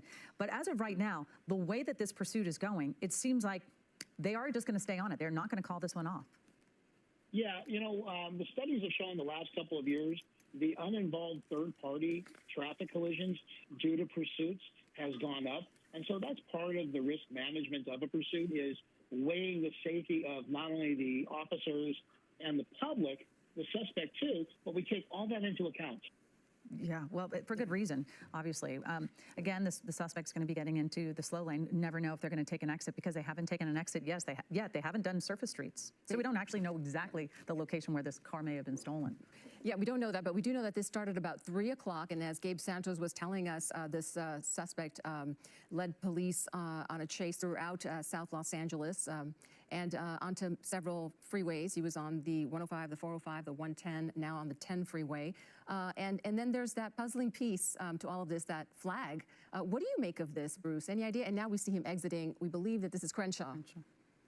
You know, we were trying, while I was on hold, I was talking with your assignment desk, and we were trying to figure out what flag it is, because I know that there have been some protests recently in the last couple of days involving some various countries in the Russian area. Mm-hmm. But in this case, we couldn't figure it out, and I don't know what the purpose of that flag is. Mm-hmm. It's obviously some political statement, but I don't think anybody understands what that statement is except the suspect. Bruce, I want to ask you one more question. Does the strategy change as he's exiting the freeway and onto surface streets? But right now, let's address what's happening right now. We're seeing officers exit the vehicle. Nope, now they're getting back in the car and they're continuing to follow. Does the strategy change? Does the danger level increase on the surface streets? Yeah, great question. As we go onto the streets, the pit maneuver comes into Look play. Look at this. He just threw something to someone right there. He gave somebody something. Okay. And now what happened? I missed he it. threw something to someone right there. Go onto the streets, the pit maneuver comes into Look play. at this. He Oh, threw God. something to someone right there. He gave somebody Oh, something. my And God. now I don't think the police know that yet, because that one gentleman with the white shirt that was at the corner took something from that suspect. The suspect threw something to him. So, Gabe, you're right there. I hope that they would Bruce, yeah, 1 second right there. Gabe, did you get an idea of what was thrown to that person on the side of the freeway? We're going the other way. Going the other way, Josh. So it was definitely hard to tell what was exchanged between the person on the sidewalk and the driver, but we do know that the air unit, the LAPD air unit overhead, did see what who was involved in that, and we're seeing some very aggressive driving as we're going northbound now on Crenshaw Boulevard. Now on the wrong side of the road. This is some extreme driving, hitting almost 80 miles an hour here, continuing northbound. We were using that median lane, and now we're back on the right side of the lane. Now this driver's hopefully slowing down a little bit, going through that. Hopefully that intersection had a green light. And now we're hitting some traffic, so we're slamming. What is he doing? And going back. Oh, now he's stuck. Oh, what is he doing? Oh, no. Oh, no. What is he doing? Oh, you gotta be fucking kidding. No. What did he do? No, he's not doing that. Oh, my God. The police are coming for him. Yeah. Oh, my God, he's not doing that. What the fuck is he doing? Lock your doors because you don't know if this driver may try to jump out of the car if he gets stuck. That could definitely lead to a very dangerous situation. It looks like LAPD taking no chances. They're getting around this traffic as well. And those 77th Division officers who've been following this pursuit from the very beginning are staying very close to this vehicle. Now that first patrol car right behind the vehicle, they have the doors open, and it looks like we may have had some contact here between the suspect vehicle and that silver Nissan over there on the right side. And it looks like this driver, almost in a panic now, in a truck, may be getting involved, possibly blocking him in. This truck, it's hard to tell if this truck is trying to get involved.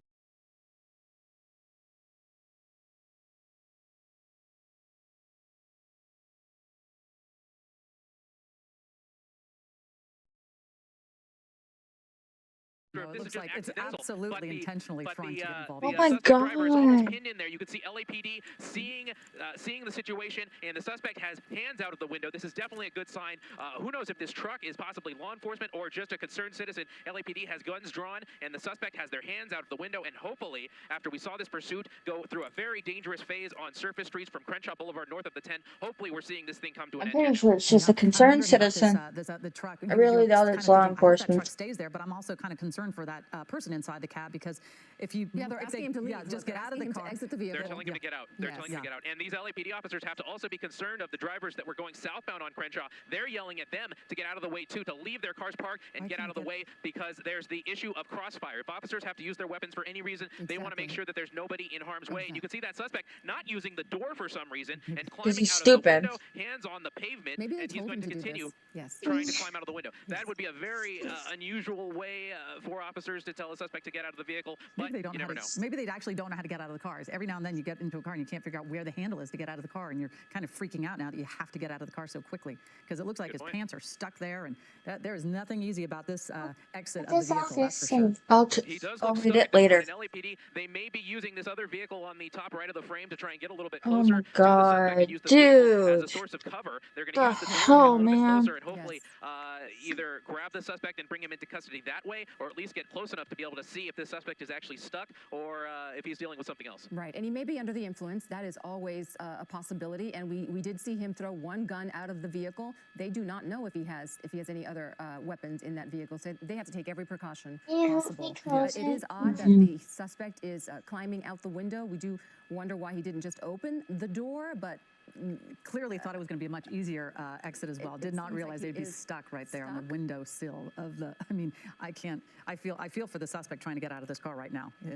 It can't get out. They can't get out quickly, and all these officers are a lot of people nervous. in danger this afternoon. So no, I'm just saying in general how you can get the officers are trying to figure out how do we get you out of there without putting our lives at risk as well.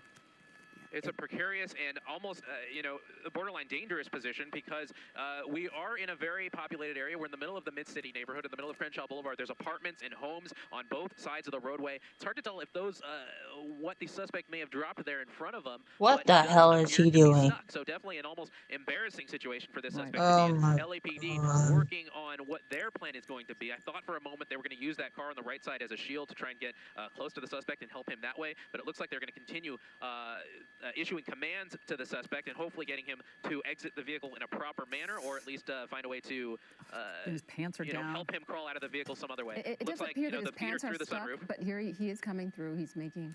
He's crawling out. That was very He graceful. rolls over, and it does appear, sorry to judging laugh. by this kind of behavior, no, I mean it's The highly dismount. unusual. It does appear that this suspect may be under the influence of something because this is just not normal behavior. Well, he's all of rolling out of the vehicle, crawling on the floor, and LAPD just has to deal with it. And they're going to continue issuing commands with him, and we can only hope that very shortly here they're going to move in and just take this suspect into custody. Look, the best possible thing about this is that he is cooperating. Exactly. He has exited the vehicle. He is following their instructions. He is doing everything that they are telling him to do, we believe, at least based on what we're watching. So this is a good sign that this will end with no one being hurt. Again, we don't know how this all started and if anyone was hurt in the initial theft of this vehicle. We're told this is a Grand Theft Auto situation, but based on what we're seeing, it looks like this is coming to an end.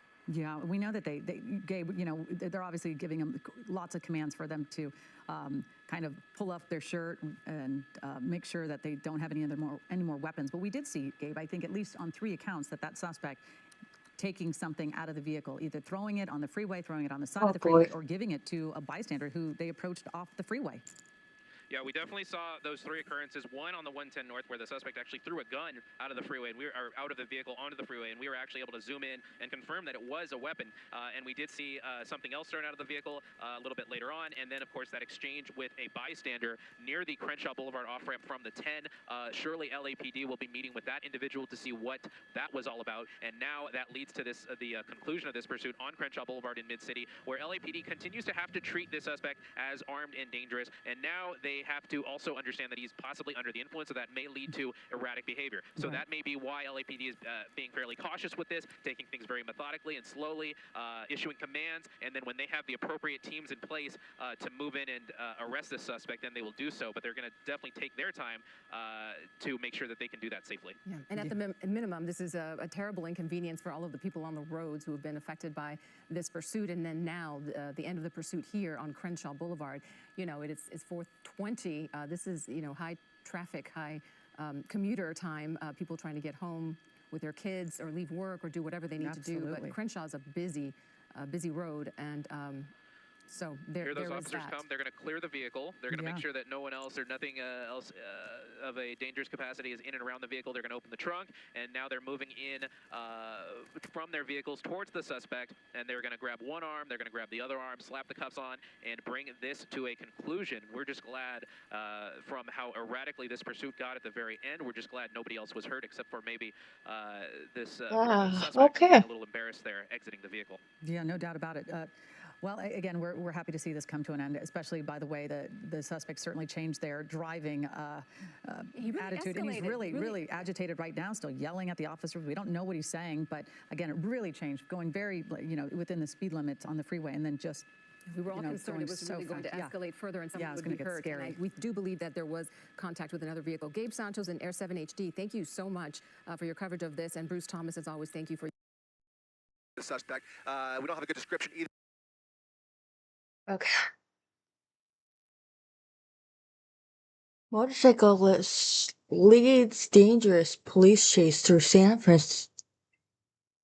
Fernando Valley, or however you say it. I don't know what Again, refused to pull over and is believed to be armed with a handgun. Mark? Yeah, the initial call that the information that we have is that he was initially blacked out and at a high rate of speed. I guess his lights were off, and he was traveling at a high rate of speed, which caught the suspicion of, I believe it was the LA County Sheriff's Department. Oh, geez. They initiated the pursuit, and then, things evolved or devolved from there. But the speeds, as you can tell, if that's accurate, 128, 130, which is certainly not implausible with a motorcycle, then this is really a hazardous thing. Luckily, it is on the freeways, all in a straight line, no cross traffic. Oh my God. But, the speeds are very, very high, and one false move, one error could be fatal to this cyclist, and that's something everybody wants to avoid as well. You're saying there are no pursuing units on the ground at the moment? That's right. Right now, they are tracking the suspect from the air. We did see a night sun on him earlier on. I think he's going just a little bit too fast to really keep the light on him really accurately. But they did lose him right around Sunset Boulevard, where that overnight construction has been taking place each and every night. It's going to be going on all weekend long, and it's really caused bottleneck through the Sepulveda Pass in both directions. Northbound is where he got lost. They actually fell back right around Sunset. Sometimes they were that He was splitting lanes, eventually jumped over to the shoulder, and he took the shoulder all the way up to the 101 freeway, where you can see traffic is much lighter, has been for the better part of the last 5 or 7 minutes as he makes his way southbound on the 101 freeway, now coming up on Glendale. Yeah, the 134 eastbound now, heading into Glendale. The traffic right now on any of these freeways just about is going to be very light unless there's construction. It's 11 o'clock. It's 3 minutes after 11 on a Friday night in Southern California. So most of the freeways, excuse me, are going to be very, very lightly traveled, which I guess is good news in terms of the likelihood of an accident or a collision with another vehicle. It does make the ability to travel more easy, but it also means this pursuit may last a lot longer, depending on whether someone makes a fatal error here. He is really moving. So we'll have to see, if there's something else that's involved here, that would add suspicion to this, that would make them want to continue this pursuit. Yeah, I mean, at these speeds, he's not going to get great mileage either. So he's on borrowed time, presumably. Again, we have no idea how much gas he started with in that tank, and I really don't know what kind of mileage that bike's going to get. But at these speeds, it's limited. Let's suffice to say. So he's on borrowed time, but the effort here to catch up with him is not really, 100. We're just not hearing them get into position anymore. 126 miles an hour? What the hell? A South LA unit in this direction in case they were able to bring this to a stop, to eventually bring him into custody and take him back down into the southern part of the county where this all started, where presumably there may be more charges stacked up down there that they witnessed and that they documented. In the meantime, though, it really has turned into a joyride with CHP just observing from above. Well, it's interesting, too. You mentioned that they believe he has a handgun. I wonder how they would know that, if this is someone that's known to them that they've been tracking, or for some other reason.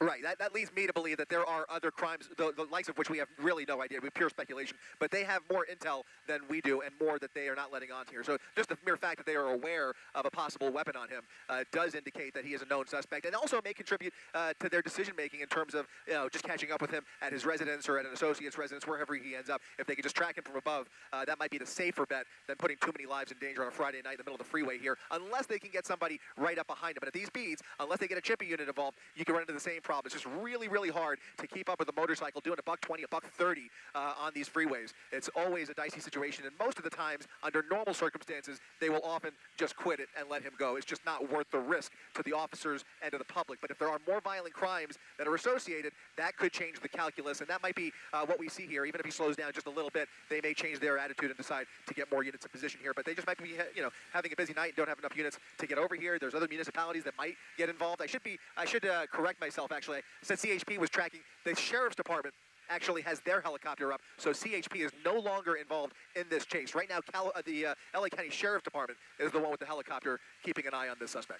And we don't know what level of, how fast the Sheriff's Department units on the ground can go. CHP, they're accustomed to driving at high speeds. Theirs may be faster. I don't know.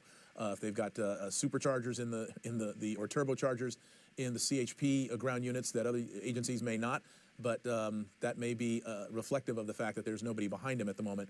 But you see him going across all the different lanes of traffic, that backpack there, and the possibility that he's armed. You see he's lit up. They are lighting him up with that night sun. The Sheriff's Department helicopter keeping up with him, but nobody on the ground so far behind him. What's ahead in terms of traffic, in terms of freeway choices? I guess the 210 is up ahead, right, once he gets to Pasadena? And as I look off the nose here, there's really very... He's really got a lot of open freeway. I apologize for the signal breakup. We're going to try to get this back and reestablish the signal with Chris Christie in Air 7. I think we've got him back. Chris, you were starting to tell us about what was ahead, and it doesn't sound like there's much ahead. He said the freeway's pretty much wide open ahead of him that he could see looking out the nose of the aircraft. And you see the speeds here that he's just flying down. The 134 approaching the 210 now. He's heading into the Pasadena area. Eastbound on the 134, and then he's going to have a choice of which direction he wants to go on the 210 freeway or whether he wants to keep going on the 134. This is something that is a pursuit that began on the 91 freeway in South LA. I believe it was westbound on the 91, got onto the northbound 110 to the 405 northbound through the Sepulveda Pass, and then southbound on the 101 freeway through Encino, Sherman Oaks, Studio City, and then getting onto the Glendale, into the Glendale area on the 134. Now he is at Fair Oaks on the eastbound 210 freeway still at a very high rate of speed. Again, this is a motorcyclist who was initially seen to have his lights off and traveling at a high rate of speed, and now there is a belief among the law enforcement agency that is tracking him that he has a handgun. We don't know if that's involved in a criminal act or whether he is in just possession of a handgun or if something has happened because of that. But that is their belief, and we don't know how they know that.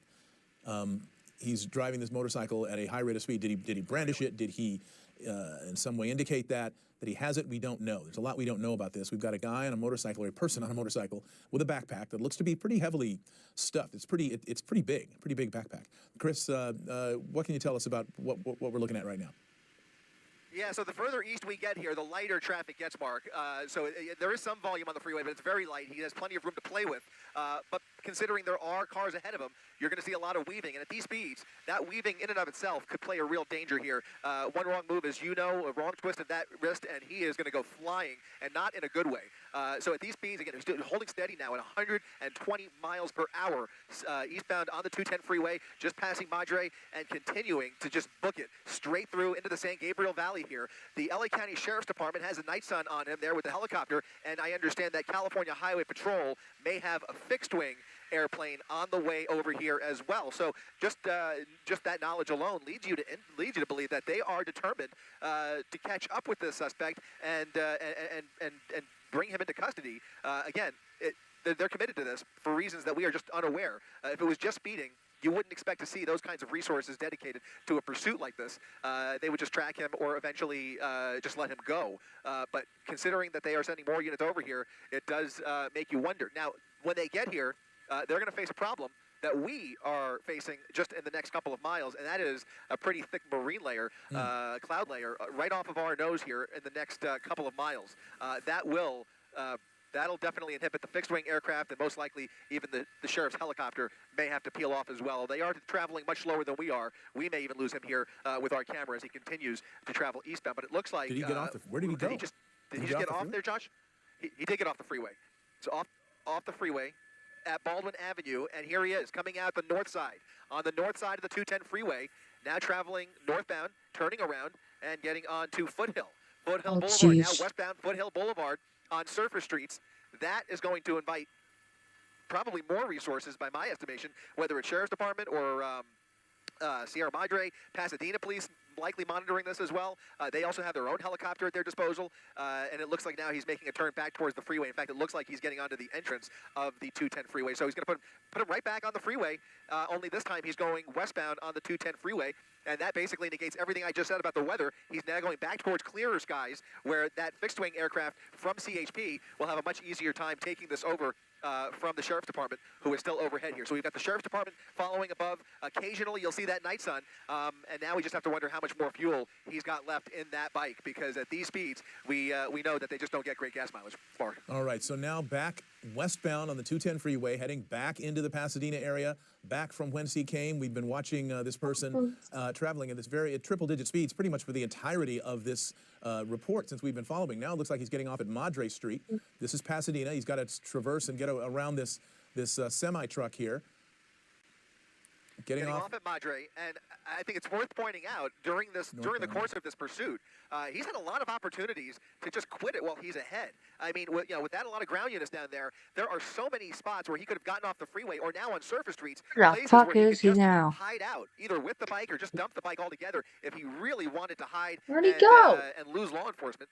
Looks like they're pointing on the south side of that hotel right there. That's going to be Foothill. I don't even see him. Back on Foothill. He got off at the Madre Street exit, and it looks like they're still focused right there on this. He went into a parking garage. He pulled the classic parking garage trick, and now he's hiding out underneath this apartment building, Mark. Okay, well, you said he's had all these opportunities to ditch the bike or get out on foot, and it appears that's what he may have done here. This is an apartment building, apartment complex on East Foothill Boulevard. We believe this is the Pasadena area. He got off at Madre Street, and he passed by this building and never came out the other side. So the belief is that he has gone into the parking area or somewhere in that structure. And if they really want this guy, they're going to have to surround this building. They're going to have to set up a perimeter very quickly. Can you tell what does it say, Bell? I can't really see. Pushing there really quick, Josh. It's the Bell Pasadena, and it looks like an apartment building. By my estimation, it could be a hotel. I think it's an apartment building, though, right here at the intersection of Foothill and Madre. He took that first chance he got to get off the freeway and is now hiding out in this building, in that parking structure. Without any law enforcement in sight here, no attempt at even, well, there's a black and white, but you're going to need a lot more resources to pull in here and form any kind of a perimeter. They'll do a search in there. Obviously, this building most likely has security cameras inside that garage, and that may help them out here. But he's had a lot of time already inside that structure to hide out. So this could be a prolonged search if they don't get him right away. All right, so what we're going to do here is we're going to move on and cover other news of the day and of the evening. It's been a very busy Friday on Eyewitness News, and we will get back to you if there are any new developments. Thank you very much, Chris Christie, and we'll check back with you as needed here. Again, that pursuit of the motorcycle rider now coming to a pause, I guess you could call it, at this apartment complex in Pasadena. We will come back as needed. In the meantime, a frightening attack right here, caught on surveillance camera. You got it.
All right, we don't have any update yet. No update yet.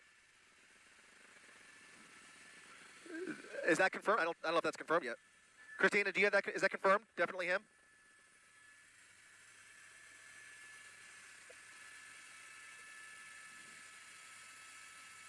that confirmed? I don't know if that's confirmed.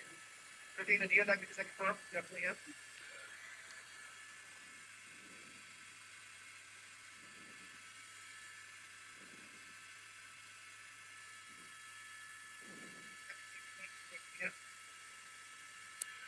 Yeah, that's right. A lot more units pulling into position here right outside this apartment building, the Belle Pasadena at Foothill Boulevard and Madre Street, where there is a word that the suspect may now be in custody inside of that parking structure. You can see officers now casually walking in there after one of those officers that pursued him into that garage apparently was able to track down that motorcyclist. We do not know the circumstances of the arrest, but of course we'll stay out here and see if we watch them pull him out. Back to you. Walking in there after one of those officers that pursued him into that garage. Apparently being able to track down that motorcyclist. You got it. We do not know the circumstances of the arrest, but of course we'll stay out here and see if we watch them pull him out. Back to you. All right. One of the officers pursued him into that garage.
He smashed the TV. Oh boy.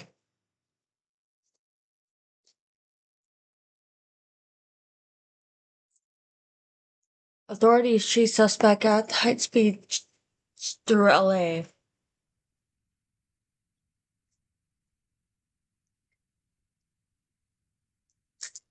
Oh boy.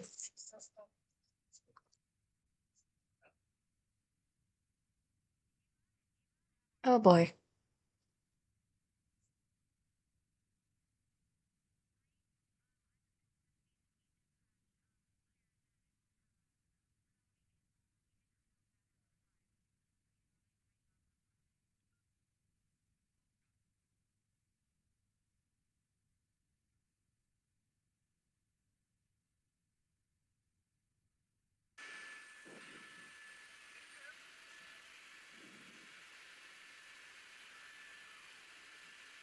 Welcome, everybody, as you join us live on ABC7.com and our 24/7 streaming apps. Chris Christie up in Air 7 HD over a high-speed pursuit down the 60 freeway. This was a pursuit that originated in South LA along the 110 freeway, CHP, following this vehicle all the way up into the 10 freeway and then back onto surface streets. Now he's in East LA, 60 freeway, eastbound through San Gabriel Boulevard at a very high rate of speed, exceeding triple-digit speeds throughout this pursuit, driving daring and dangerously as he continues to navigate these lightly trafficked freeways for this time of the night, but still having to weave around some of the little traffic in his way here. It is a red, possibly a red Lexus that is refusing to pull over. Apparently the driver wanted on felony charges, although that's about all the information that we have. Oh jeez.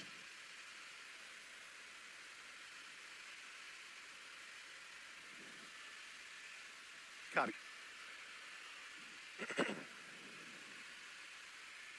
And it started to look a little more like a BMW that they're chasing there. It's a heavily tinted vehicle. Again, this is apparently an LA County Sheriff's pursuit. I said CHP. Apparently this started with the LA County Sheriffs. They are in pursuit, but they are far behind here. They have fallen way back. They have lost a visual, I believe, but they are trying to get California Highway Patrol involved here. There is an airship overhead that is tracking this suspect's each and every move as he pushes 120 miles per hour. Again, weaving across all lanes of traffic to get around the few vehicles out there, but he is really pushing the pedal to the metal here and traveling quite a distance here just in the last few minutes. He was over in the West Adams district just about 5 to 8 minutes ago and is already well into the San Gabriel Valley, well out of LAPD's jurisdiction here. We are again on the 60 freeway as he continues very high speeds on the shoulder now. Is that the shoulder it looks like, or maybe he's in the carpool lane there? He's in the carpool lane trying to just outpace everybody here. He's going to get hurt. If he makes one wrong move as he weaves through at these speeds, it could be very dangerous, but we'll see what the level of driving is here behind the wheel. But you can see that he is really booking here, and we don't know if there's anybody else inside the vehicle, whether it's just the driver or whether there are any other participants inside of that vehicle.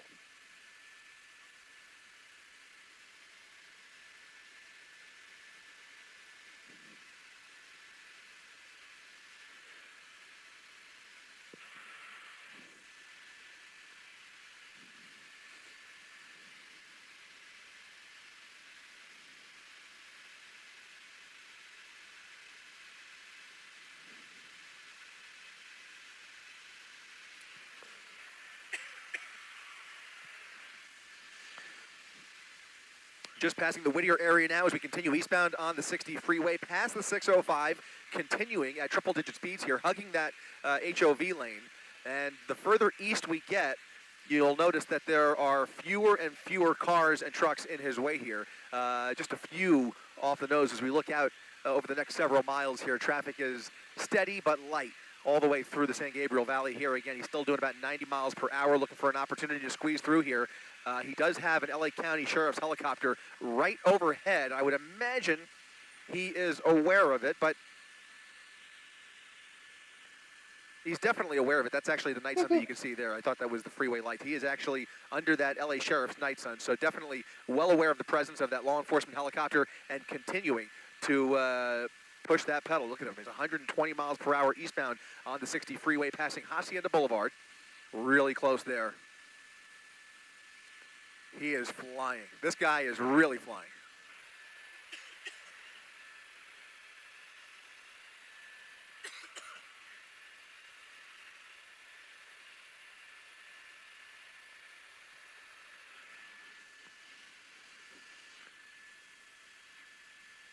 If you take a look at our real-time speed tracker there, as we push in, you can see we are getting accurate readings of upwards of 125 miles per hour. He is, again, weaving across all these lanes at extremely high speeds. This is a dangerous pursuit, and he is just refusing to stop or even slow down at this point.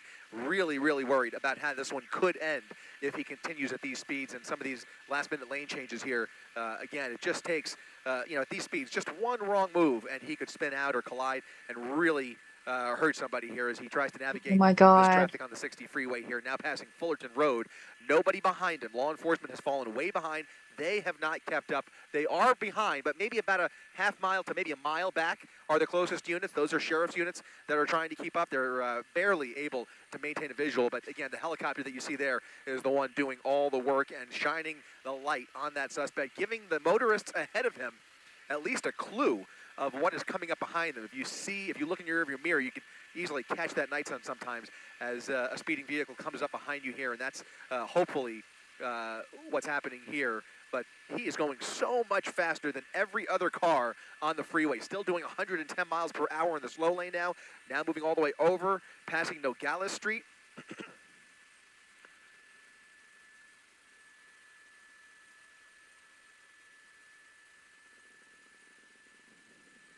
Going to be coming up on the 57 freeway here. He'll have an opportunity to head up towards Diamond Bar, or he can head southbound on the 57, where he can maintain the 60 freeway after he heads north on the 57 for a couple miles, and then it turns off. He can transition out to the east, and that will eventually take him into San Bernardino County if he does that. So we'll see. He's got another maybe another mile or two ahead of him here before he hits the 57 freeway.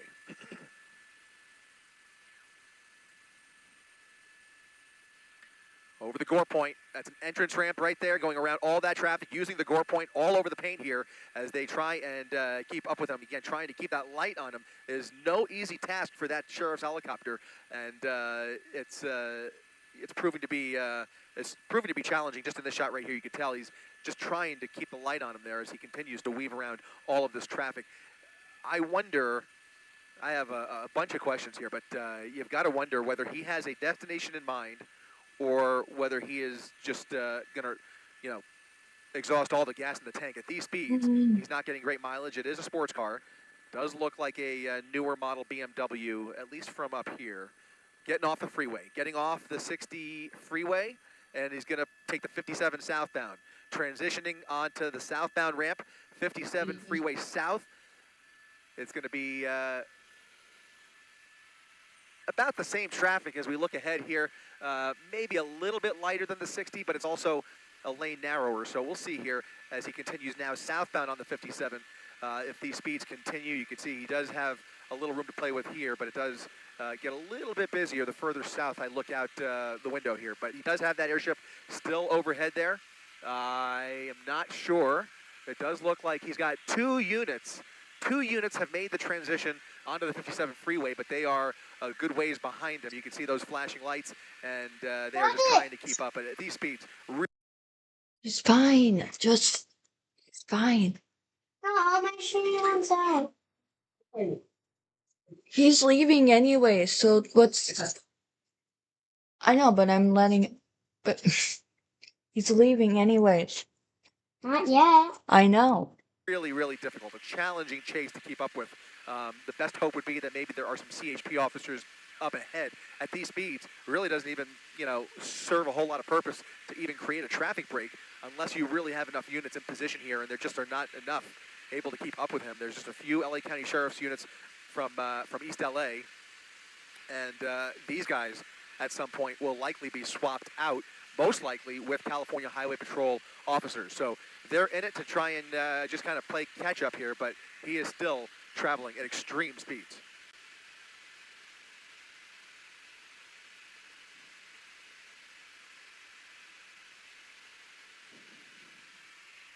Still trying to get a correct make and model here. It's either a Lexus or a BMW. Could be a Lexus as we get a closer look here. Yeah, just really hard to tell, especially on the 57 where there's even less light than the 60 freeway, but it is a bright red vehicle that is certainly very noticeable, very easy to pick out. Got a black hood.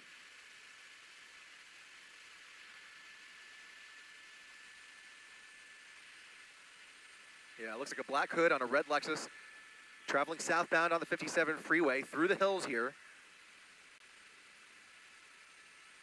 Going to come out in Orange County here in just a second.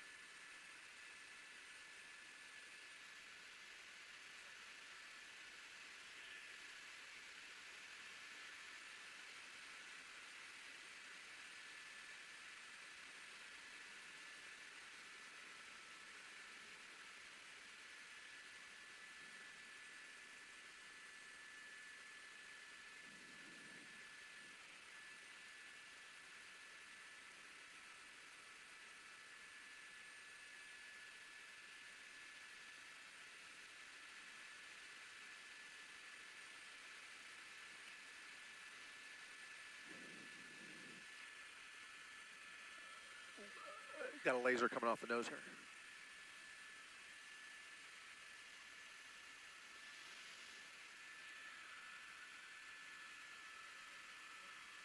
Again, as you look at all the other cars on the 57 here, he is just going so much faster than everybody else, and a tremendous amount of horsepower here that we're dealing with underneath the hood of this Lexus sports car. You can see him getting back over to the right. We'll look for any signs of looking for an actual exit opportunity, but my guess is he's going to try and stay on the freeway. He's got a need for speed, and he is opting for the most empty lanes. Doesn't really seem like he wants to get off the freeway, although he has done so on at least 1 or 2 occasions back in South LA. where he was just about 20 minutes ago. Again, we've made our way through South LA, onto the 10 freeway through West Adams, and then all the way out through downtown LA, through the East LA interchange, getting out on the 60 freeway, taking the 60 freeway through the San Gabriel Valley, onto the 57 freeway southbound now as we move through Yorba Linda, continuing at 140 miles per hour. LA County Sheriff's helicopters still able to keep up with him, but those ground units have fallen way back. So nobody behind him that he can see, but the helicopter is overhead. There is law enforcement. It's not leaving yet. Is it leaving? Not yet.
No, okay.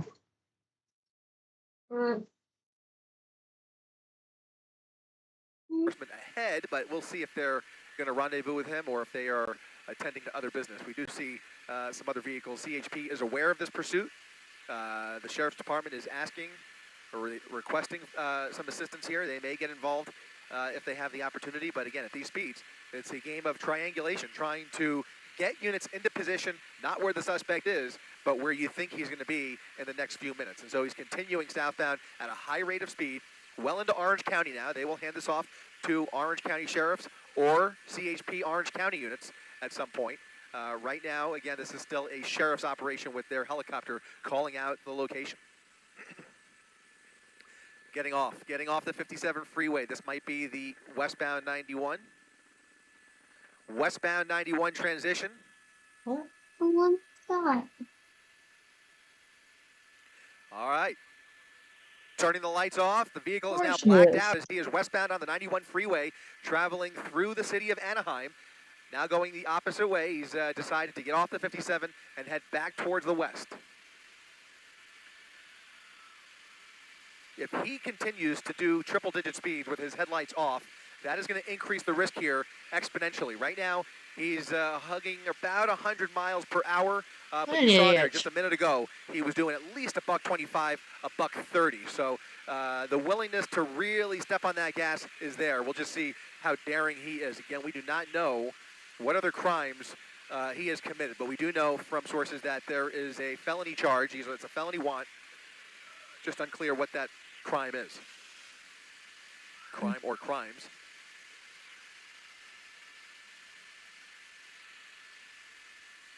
And a quick pull out here, Robbie. Just I want to make sure there's still nobody behind him, right? Nobody even close, as far as we could tell. You're looking at almost a half mile there, and there's nobody behind him.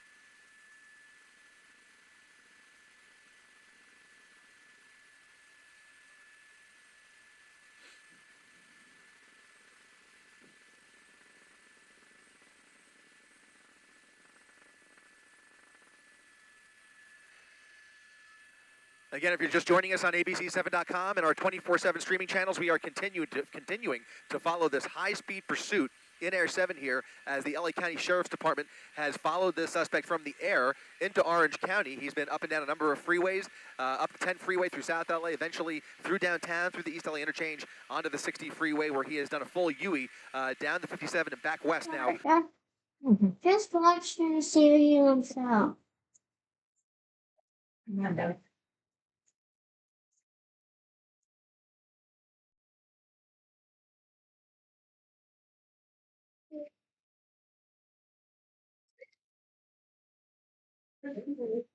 Since Chloe wants to be a brat, come here.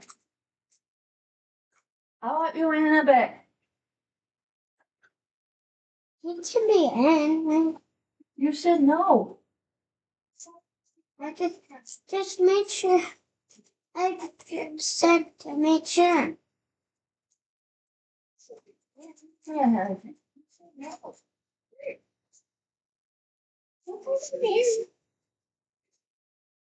Okay. Slow it. Let's come lay down. Just lay down. Can you close it?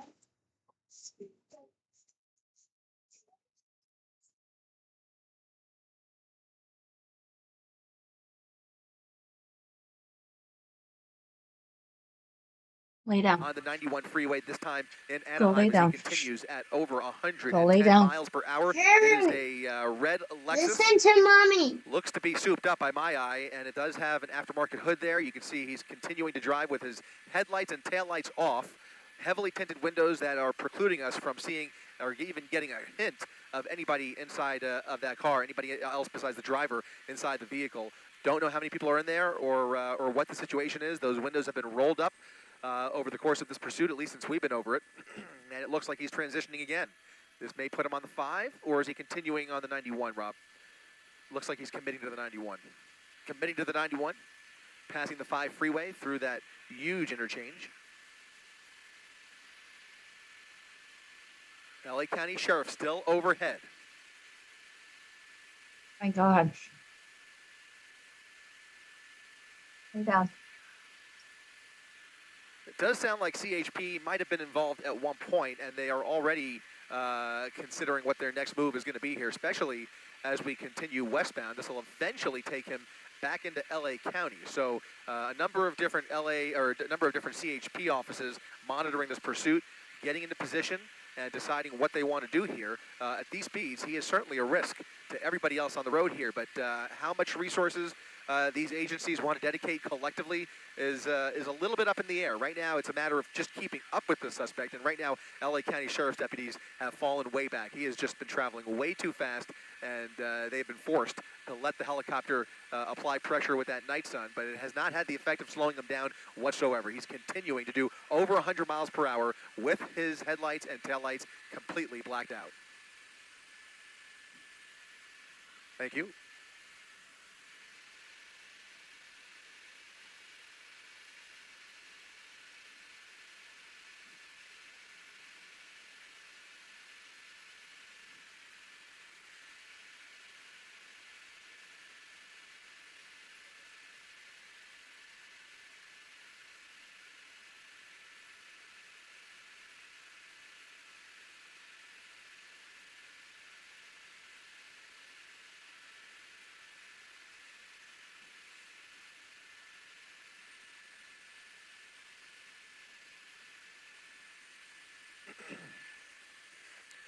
Continuing westbound on the 91 freeway at over 100 miles per hour. Now in the,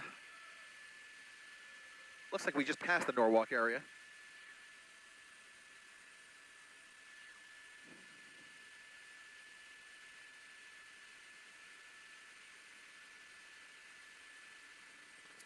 Coming up on the 605 shortly. Headlights are back on as he approaches the 605 freeway. Still looks like he's committing to the 91 as he maintains that HOV lane. You can see him riding the carpool lane. Smooth sailing now at 111 miles per hour, according to our real-time speed tracker, and that does appear to be accurate.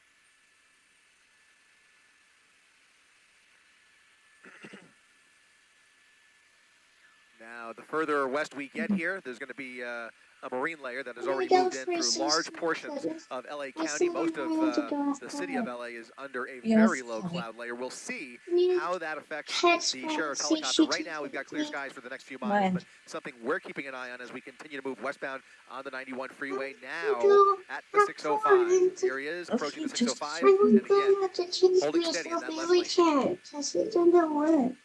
Second, let me see what I can do.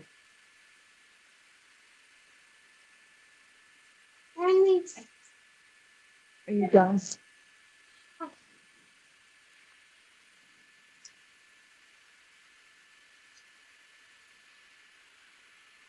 While there is nobody behind this suspect as he continues to weave across traffic here and around traffic, I can tell you that there is law enforcement setting up ahead of this suspect. So depending on his next moves here, and we'll see what decisions he makes, there will be California Highway Patrol officers awaiting his arrival just a little further west in LA County. So he's still pushing about 100 miles per hour here. And if he decides to get off at these transitions, there could be a surprise for him. You never know.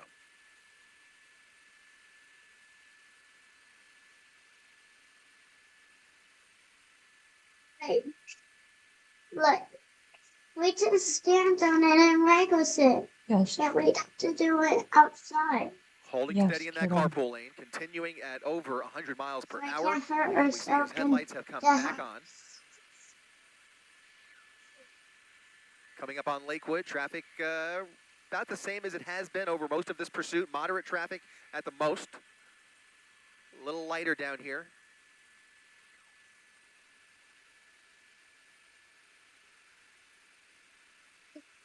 Exactly.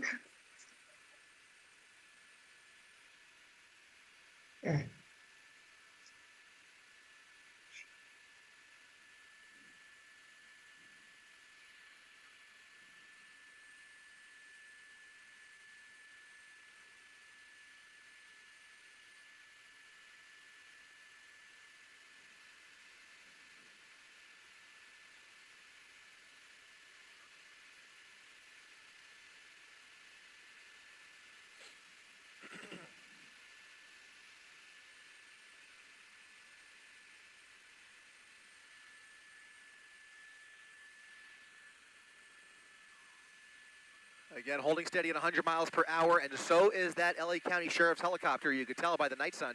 They're doing an excellent job of keeping up with him and keeping that light on him. That is a huge help, and it's helpful for us. It's also of great use down on the ground there for youth trying to make their way towards this pursuit. Look at that CHP unit. He just passed him, and he is now lighting him up. We'll see if he keeps up here, but now CHP ready to take this over if they can do so safely. You can see that's the key here, is if they can keep up with him at a safe speed, they will go fast, but with all those other cars around him, they can't go quite as fast as he is. So this is a really, really dicey situation as he continues to really push the pedal to the metal, especially now that he's seen that California Highway Patrol Interceptor. He's really booking now upwards of 130 miles per hour and really showing signs of frantically trying to escape that CHP officer. He is definitely moved by that officer behind him, and you can see more flashing lights in the glow there right behind him. There is at least one unit, maybe even more, coming up behind him here. As long as he holds on to that number 5 lane, that carpool lane there, they will have limited options. There's not much you could do on the freeway except for try and keep up. A spike strip is not an option. A pit maneuver is out of the question. It's just a matter of letting him use up as much gas as possible, whatever remains in that tank, and then try and be at the right place at the right time when this pursuit eventually ends, whether it's on the freeway, whether he dumps the vehicle somewhere else, whatever it is. They just want to try and be in the vicinity as close as possible, and that just involves trying to keep up with them. Look at this, moving all the way over to the right shoulder, all the way over to the right shoulder, and he's definitely got a tire wobbly there. That front left tire is going to come off. That front left tire is about to come off. I'm not sure what happened to that front left tire, but he's continuing at a fast speed at the exit ramp here at Oh Artesia my Boulevard, God, and is you're now gonna gonna be crash, slowing dude. down with that CHP Interceptor right behind him.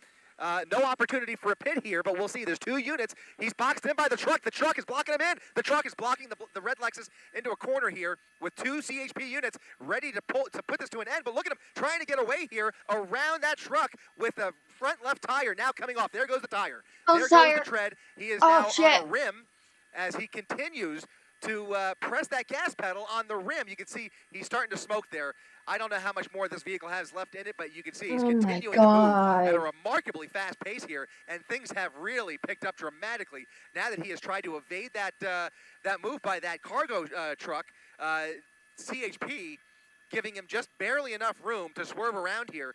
I don't know how he was able to evade that little predicament he was in, but sure enough, they now have an opportunity to execute a pit if there's nobody else. Are you gonna let me around watch him. it So on there we'll see then? if they find a stretch of road here. Perhaps this is going to be it. That CHP officer coming up on the left rear. He's speeding up, trying to evade that pit maneuver, but he has Mine's no on tires. top. There it goes. Oh, we got him. There it goes, and a little bit of a love tap, not quite enough Yes. to bring this vehicle to a stop. He is continuing now on Right Avalon there. Boulevard. It's already This popped is up just right there. incredible. He was able to evade that there. He maybe fishtailed slightly, but So really where's hardly your affected Right him. there. That front left tire The is one his I'm bigger picking? issue. It's Yep. gone, and now he's riding on a rim.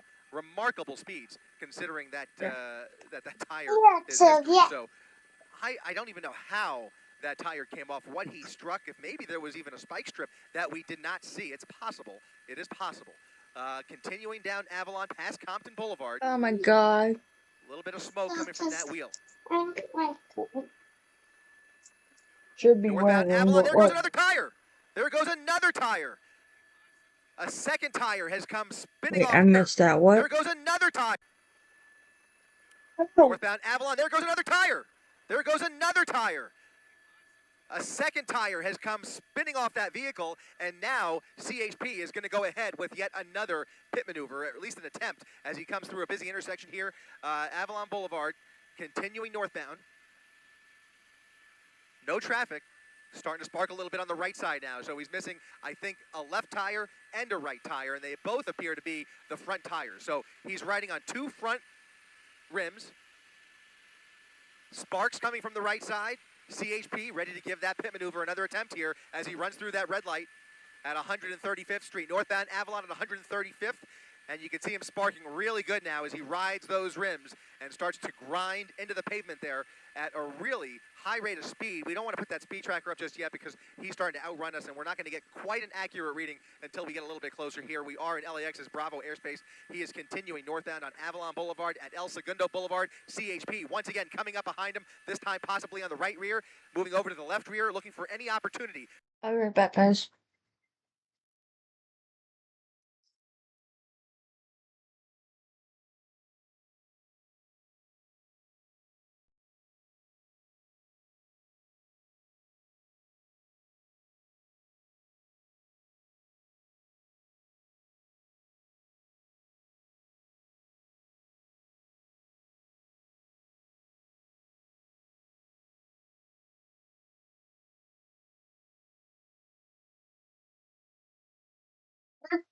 Does that look so cute? Yes, Corey. I did To a spin that vehicle video. out of control. That is the name of the game now. They've I got did 2 so front many rims with videos. tires history, and now here he comes again, left rear. That Interceptor is going to try and make contact the minute he sees an opening. Even at these speeds, they are going to give this a go-ahead. They have to get this person off the road. Another tire just fell off that vehicle. Unbelievable.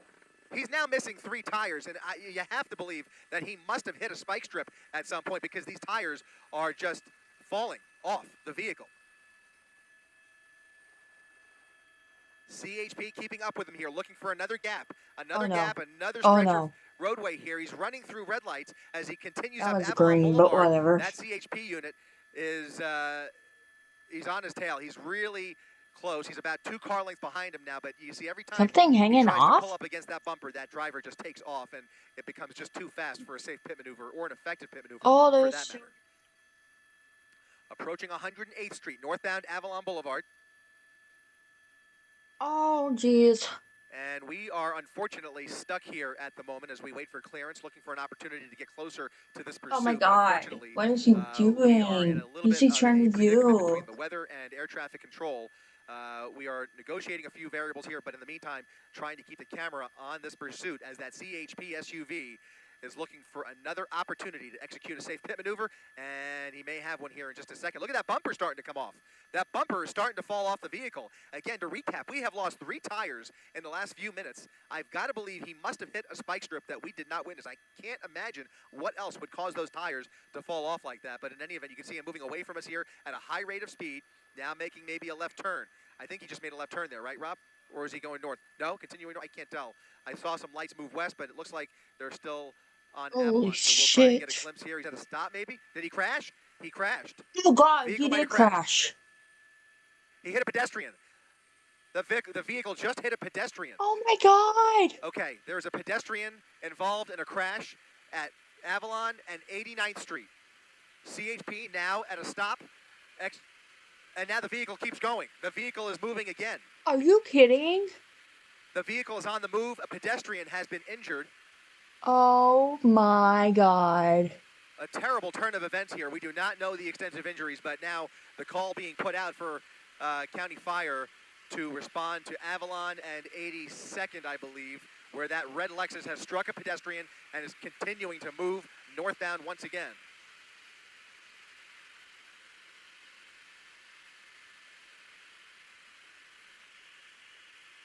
Just hit another vehicle.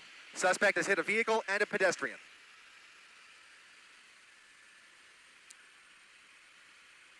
Well, it's very unfortunate. Obviously, we're trying to get as good of a look as possible to try and bring you these pictures as soon as we can. We have a lot of obstacles in our way here, but we should have a visual here any second. But we have to report that there has been a major collision involving not just a pedestrian, a separate collision involving another vehicle, and it appears that the vehicle may still be on the move. California Highway Patrol attending to injuries and, again, trying to keep up with that suspect. Oh, jeez.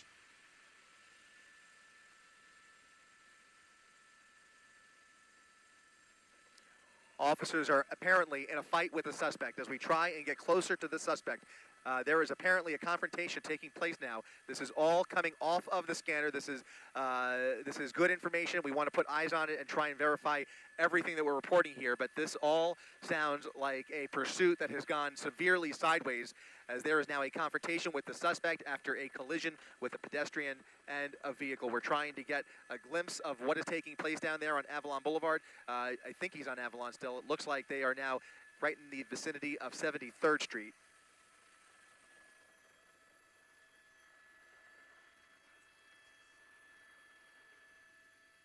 All right, we do hear that the suspect is in custody. Suspect in custody.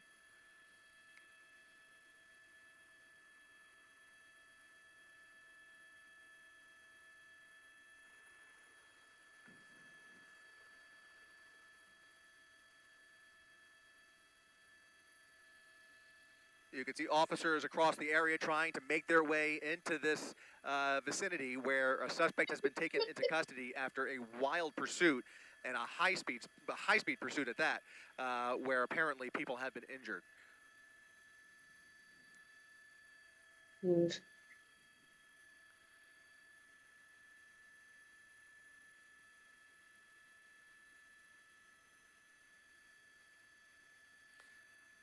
Trying to gather some more information here. One thing that is clear is that there has been several collisions before this pursuit came to an end. So there are units at various intersections up and down Avalon Boulevard as they attend to a number of crashes, including a pedestrian that was struck during this pursuit.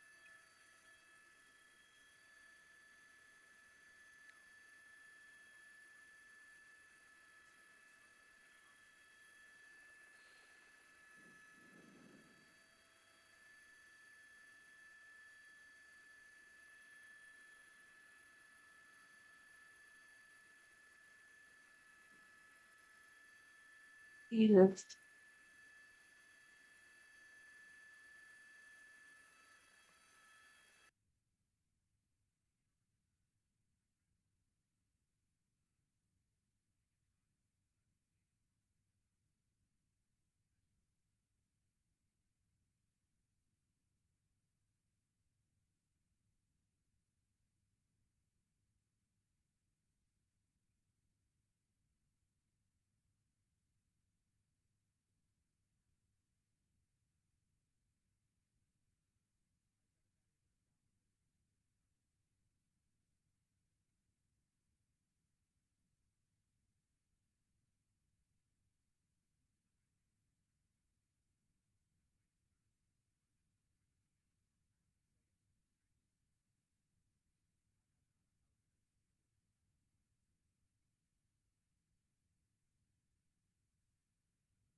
The hell are they turned up?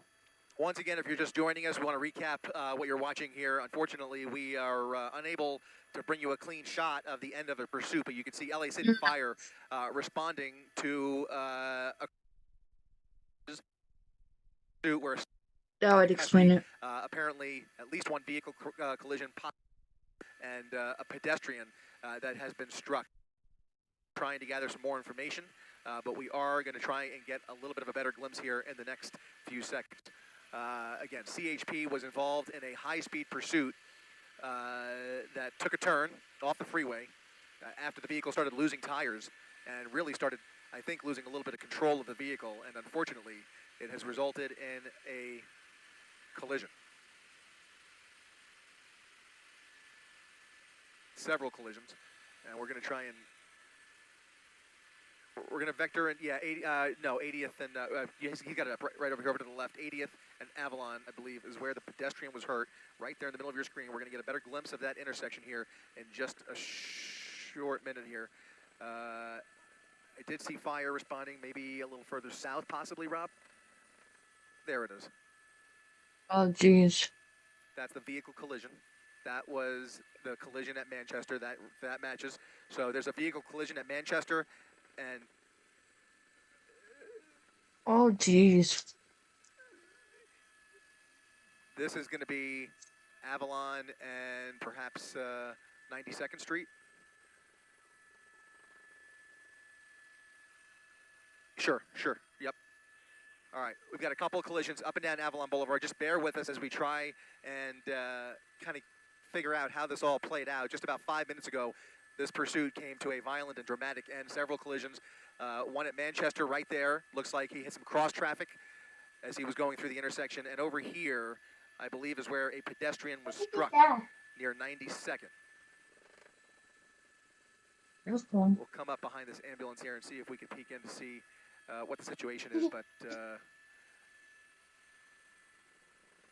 Careful. There is a pedestrian on a stretcher. A pedestrian on a stretcher. We'll have to wait for word on that person's condition. Of course, we'll be working this story all night long. Of course, you can keep it right here on ABC7 and our ABC7 app for the very latest on this pursuit coming up in just a couple of hours on Eyewitness News at 11 o'clock. But again, a wild and dangerous high-speed pursuit through South LA, all the way up to downtown, out towards East LA on the 60 freeway, eventually turning onto the 57 into Orange County, and he came full circle into South LA, where this has come to a violent end. At least one pedestrian badly hurt there. Other vehicles involved before he was finally taken into custody after a struggle with California Highway Patrol officers. Again, we do not know what the original want was here, but this was a driver who was wanted on felony charges and will now be spending the night in jail, and hopefully more than one. All right, that'll do it for our coverage from up here in Air 7. For our entire crew up here, I'm Chris Christie, ABC7 Eyewitness News. Okay, holy shit, what the hell, man? Then at one. Oh god. A U-Haul chase. Oh boy.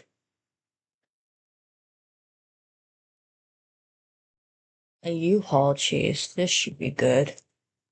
Point in time, as I mentioned, the U-Haul stopped at the Randy's Donuts on Manchester. Two suspects hopped out, got into that black sedan that you see right there, and now the pursuit continues south 405 here right next to LAX. We're in the Westchester area.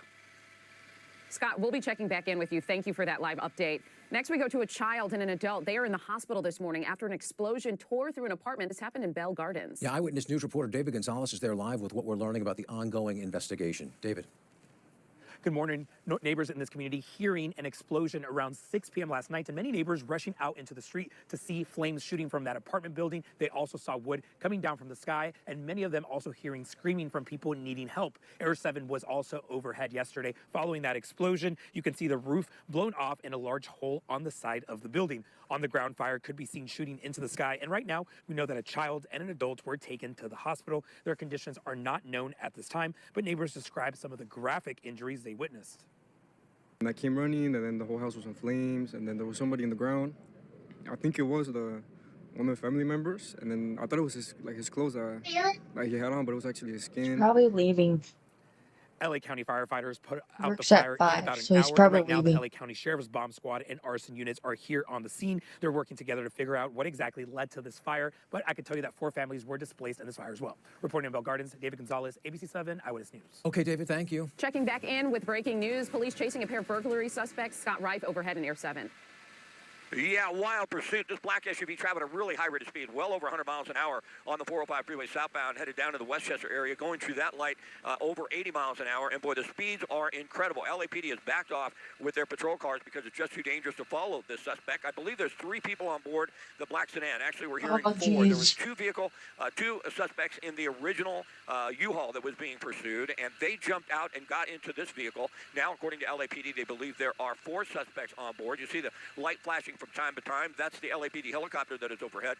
The speed has been so high, and they've been driving so erratically that the patrol cars have backed off at least for the moment. But they're burglary suspects initially, but they're certainly going to be wanted for a lot more, traveling well over 100 miles an hour, maybe 120 on the 405 southbound, and then turning the lights off. You can imagine how dangerous that is. You're turning your headlights off. You're in a black car, traveling over 100 miles an hour on the 405 south, crossing in and out of lanes and approaching people, and they can't see you. So certainly this has the potential to cause serious injury, even death. We're seeing the individuals driving this vehicle driving very erratically, doing their best to get away. So on the right side of your screen, that's going to be Century Boulevard. That's the 405 freeway, and they're crossing underneath the 405 freeway right now at Century. So really challenging for us because that's right where the approach course to LAX is.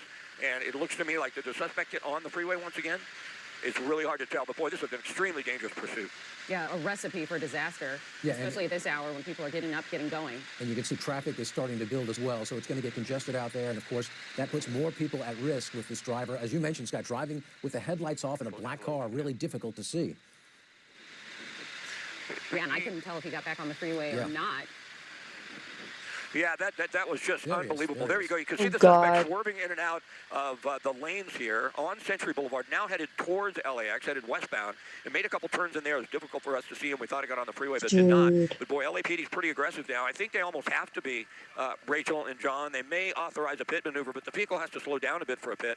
And then, of course, you can always throw out a spike strip, but that's difficult when you don't know where the vehicle's going and the vehicle's traveling at such a high rate of speed. But boy, when that vehicle was doing well over 100 miles an hour on the freeway with the lights off, we certainly thought that could end poorly. Here we go. It looks like they may do a pit, although that's a pretty high rate of speed to do it. You can tell that when the time comes, that moment to do a pit maneuver is when the vehicle starts to make a turn. But LAPD is getting much more aggressive now. I think they feel like they have to because of the danger this individual is posing to the community here. Yeah, absolutely. And crazy the coordination that was involved with this for them to get out of a U-Haul and to have another person waiting, another driver waiting, and for these suspects to jump into that car. For the moment. Yeah, and the speed's pretty incredible. You can tell once this suspect gets on a road where they can really take off. We're right next to LAX. We're coming up on Manchester. And boy, you can tell the speeds go way above 100 miles an hour very quickly, very erratically. LAPD is still behind them, but boy, this is dangerous for them as well. You can tell that LAPD car, that patrol car had to swerve to get out of the way of another vehicle. And the speeds here are extremely high, and this is extremely dangerous. It's early, but you do have a lot of people headed to LAX to catch an early flight. And this is in that LAX area. You see the indecision on the suspect there coming up on that intersection, not knowing going right or left, then making a left turn. And when you have indecision at a high rate of speed, boy, we've seen some of these things, these pursuits end very badly. We hope nobody gets hurt, but certainly you can tell how dangerous this is. Yeah, and now the lights on. Yeah, we've seen this driver run multiple red lights already, and obviously the rules of the road don't matter at all at this point. And with the lights out, that is a big hazard for anybody else on the roadway. Scott, I'm wondering, is there a reason they're traveling around the airport? Is it maybe to avoid the helicopter coverage? Are they that smart, do we think? Yeah, who knows, John? I mean, if they were that smart, this isn't where they would be. So because we can still cover it, and the LAPD helicopter can still get right over them. It would be further to the east. There's an area to the east, and I wouldn't want to give it away exactly, just in case someone's listening that might want to do something like that. But there are areas where the helicopter cannot follow them. This area right here, they're going to be able to stay overhead because it's just right over the airport. We're basically parked right on top of LAX, and we're tell looking down. Bailey to go to work, it's hard to say exactly what's going through the mind of the suspect there and whether they know about the airspace and the restrictions. But I do believe if they knew for sure, they wouldn't be here. They'd be further to the east, and that would cause more problems. Right. Oh, my gosh. We did see a close encounter. It came very close to one driver and managed to avoid them. That's some good news. But, boy, this is going to end badly at some point if it continues at this rate. It looks like every time they approach the intersection, they are flickering their headlights on, I guess, to maybe alert drivers. But we are seeing them fly through these red lights, yet, like they just did there. Right. My God. And of course, as the day... Yeah, boy, extremely high rate of speed. We're north on Florence, so we're actually pulling away from LAX at the moment. And the suspect, boy, looked like he almost hit a bump there or something for a moment. And you can tell at these types of speeds, boy, if you do hit something, you're going to lose control of that vehicle. We don't see a lot of people out on the roadway here. That's Florence headed northbound, headed up towards La Brea. If you're familiar with this area, you see the LAPD helicopter has the night sun overhead flashing on the vehicle once again. And we're right over the 405 headed northbound. So we're headed away from LAX at the moment. But certainly it's interesting that they turn the lights on from time to time. I'm not certain if they think that maybe they can't be seen with the lights off, but that makes it so much more dangerous. There's a vehicle going right through a red light, not slowing down one bit. But people cannot see the vehicle coming if the lights are off and it's a black car. They're right through another red light. So extremely dangerous. As you mentioned, John, a lot of times when you have a suspect who's this desperate, driving at this rate of speed, if they don't give themselves up, in a lot of cases, these end badly with bad accidents and people getting killed. And Scott, we know that the police are pursuing them. These are burglary suspects. Do we know any more details about the burglary they are accused of committing before this? No, we don't have much on that. You have to remember this originated as a pursuit of a U-Haul, and I understand some of the cargo in that U-Haul actually fell out during the pursuit. It started, we believe, in the Newton division in that South Los Angeles area. It would have been on the 105, the 405 on surface streets here as we make our way into the South Los Angeles area. Now we're eastbound on Florence. But exactly where the burglary took place and why they're calling them burglary suspects, what information they haven't passed that on to us yet. But open up a little bit, Marcel. Looks like the patrol units have maybe backed off a bit, and they have. And the LAPD helicopter is still overhead. You can push back in so we don't lose them. But I just wanted to get an idea of whether or not they were still right on this suspect's tail. But it looks like the patrol cars are backed off. And it's interesting the way different, supervisors handle things like this. Some will say get right behind them just in case they make a run for it. These are bad individuals. We want to take them into custody. We don't want them to get away. Others will say it's too dangerous, back off. So we've seen both already in this pursuit. And it is interesting, the coordination, Scott. You said this started with a U-Haul, 2 suspects, and then they transferred into this black sedan where 2 other suspects were waiting. It gives you the indication this was a very coordinated, well-planned operation. Yeah, boy, almost hit a vehicle there. You see the vehicle was darked out once again. The headlights are off. You see the brake lights come on. You see they're stuck behind that vehicle. And boy, look, they almost hit something there. Is that a person? Looks like somebody got out. Maybe. Oh, one. I don't know, they got out. It looks like they got out. They jumped out of the vehicle. So, boy, that really makes things dicey right now because now there's 3 on board. LAPD's trying to figure out where that individual jumped out. They're going to have to try and see if they can't get patrol cars there to get him. If that was a man, it appeared to be, but it was really hard to tell. So they still believe there's 3 individuals on board this black sedan. So, boy, it becomes more and more complicated when someone jumps out of the vehicle. I believe they jumped out. It was really hard for me to tell. Marcel's got a better view than me. I thought maybe there was a pedestrian there that may have got struck, but hopefully that's not the case. But it's a football for sure. So we're on Western and headed at a pretty high rate of speed still. And the helicopter will be telling the other units. You want it off? I can shut it off. No, I need to move it so it's into the video.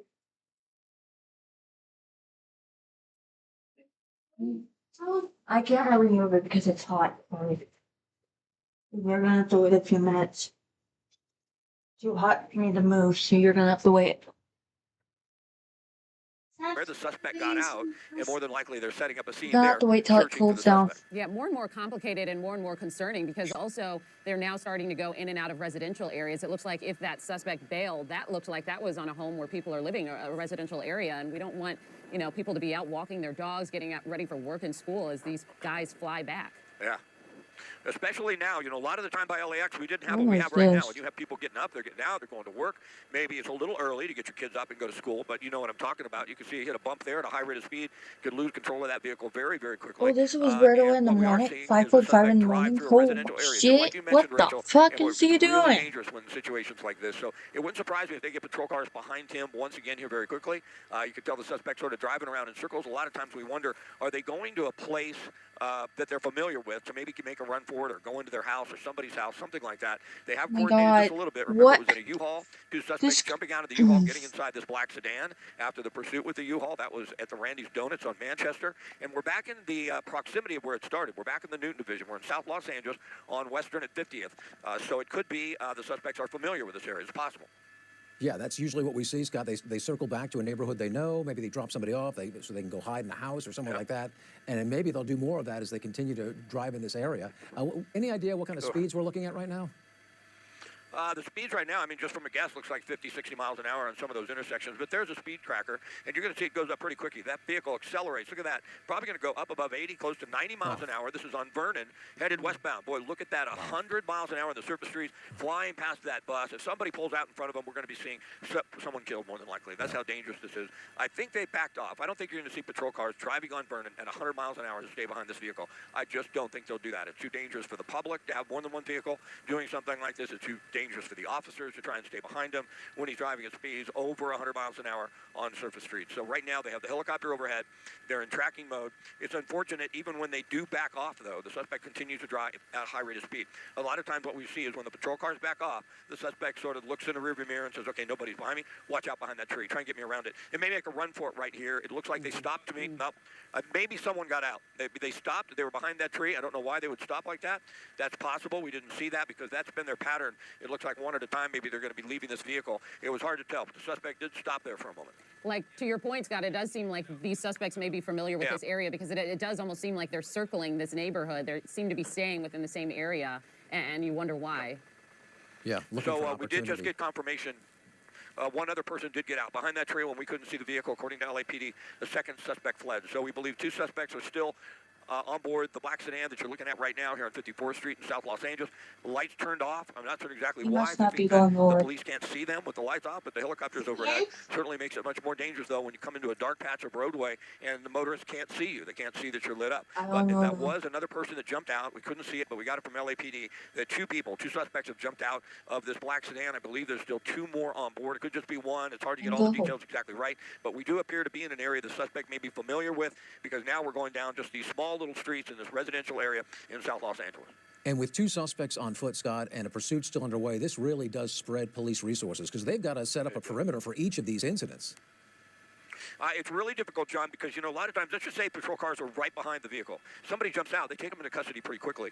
But when you only have the helicopter overhead and it's driving so erratically, the patrol cars aren't going to be behind the suspect because it's just too dangerous. When they do make a run for it in some of these spots, it's a while before the patrol cars actually get there. LAPD and the helicopter says, hey, we got a suspect jumped at this location, but the patrol cars are spread out trying to get an idea where to go, where this individual's going, and they're not right behind them. So that limits how quickly they can get these suspects into custody, but that's just the chance you take. In some case, you know, you're looking at taking the suspect into custody if you're right behind the vehicle and they make a foot bail, they jump out, but it's too dangerous. So if you back off, it does favor the suspect a little bit if they jump out in one of these dark corners.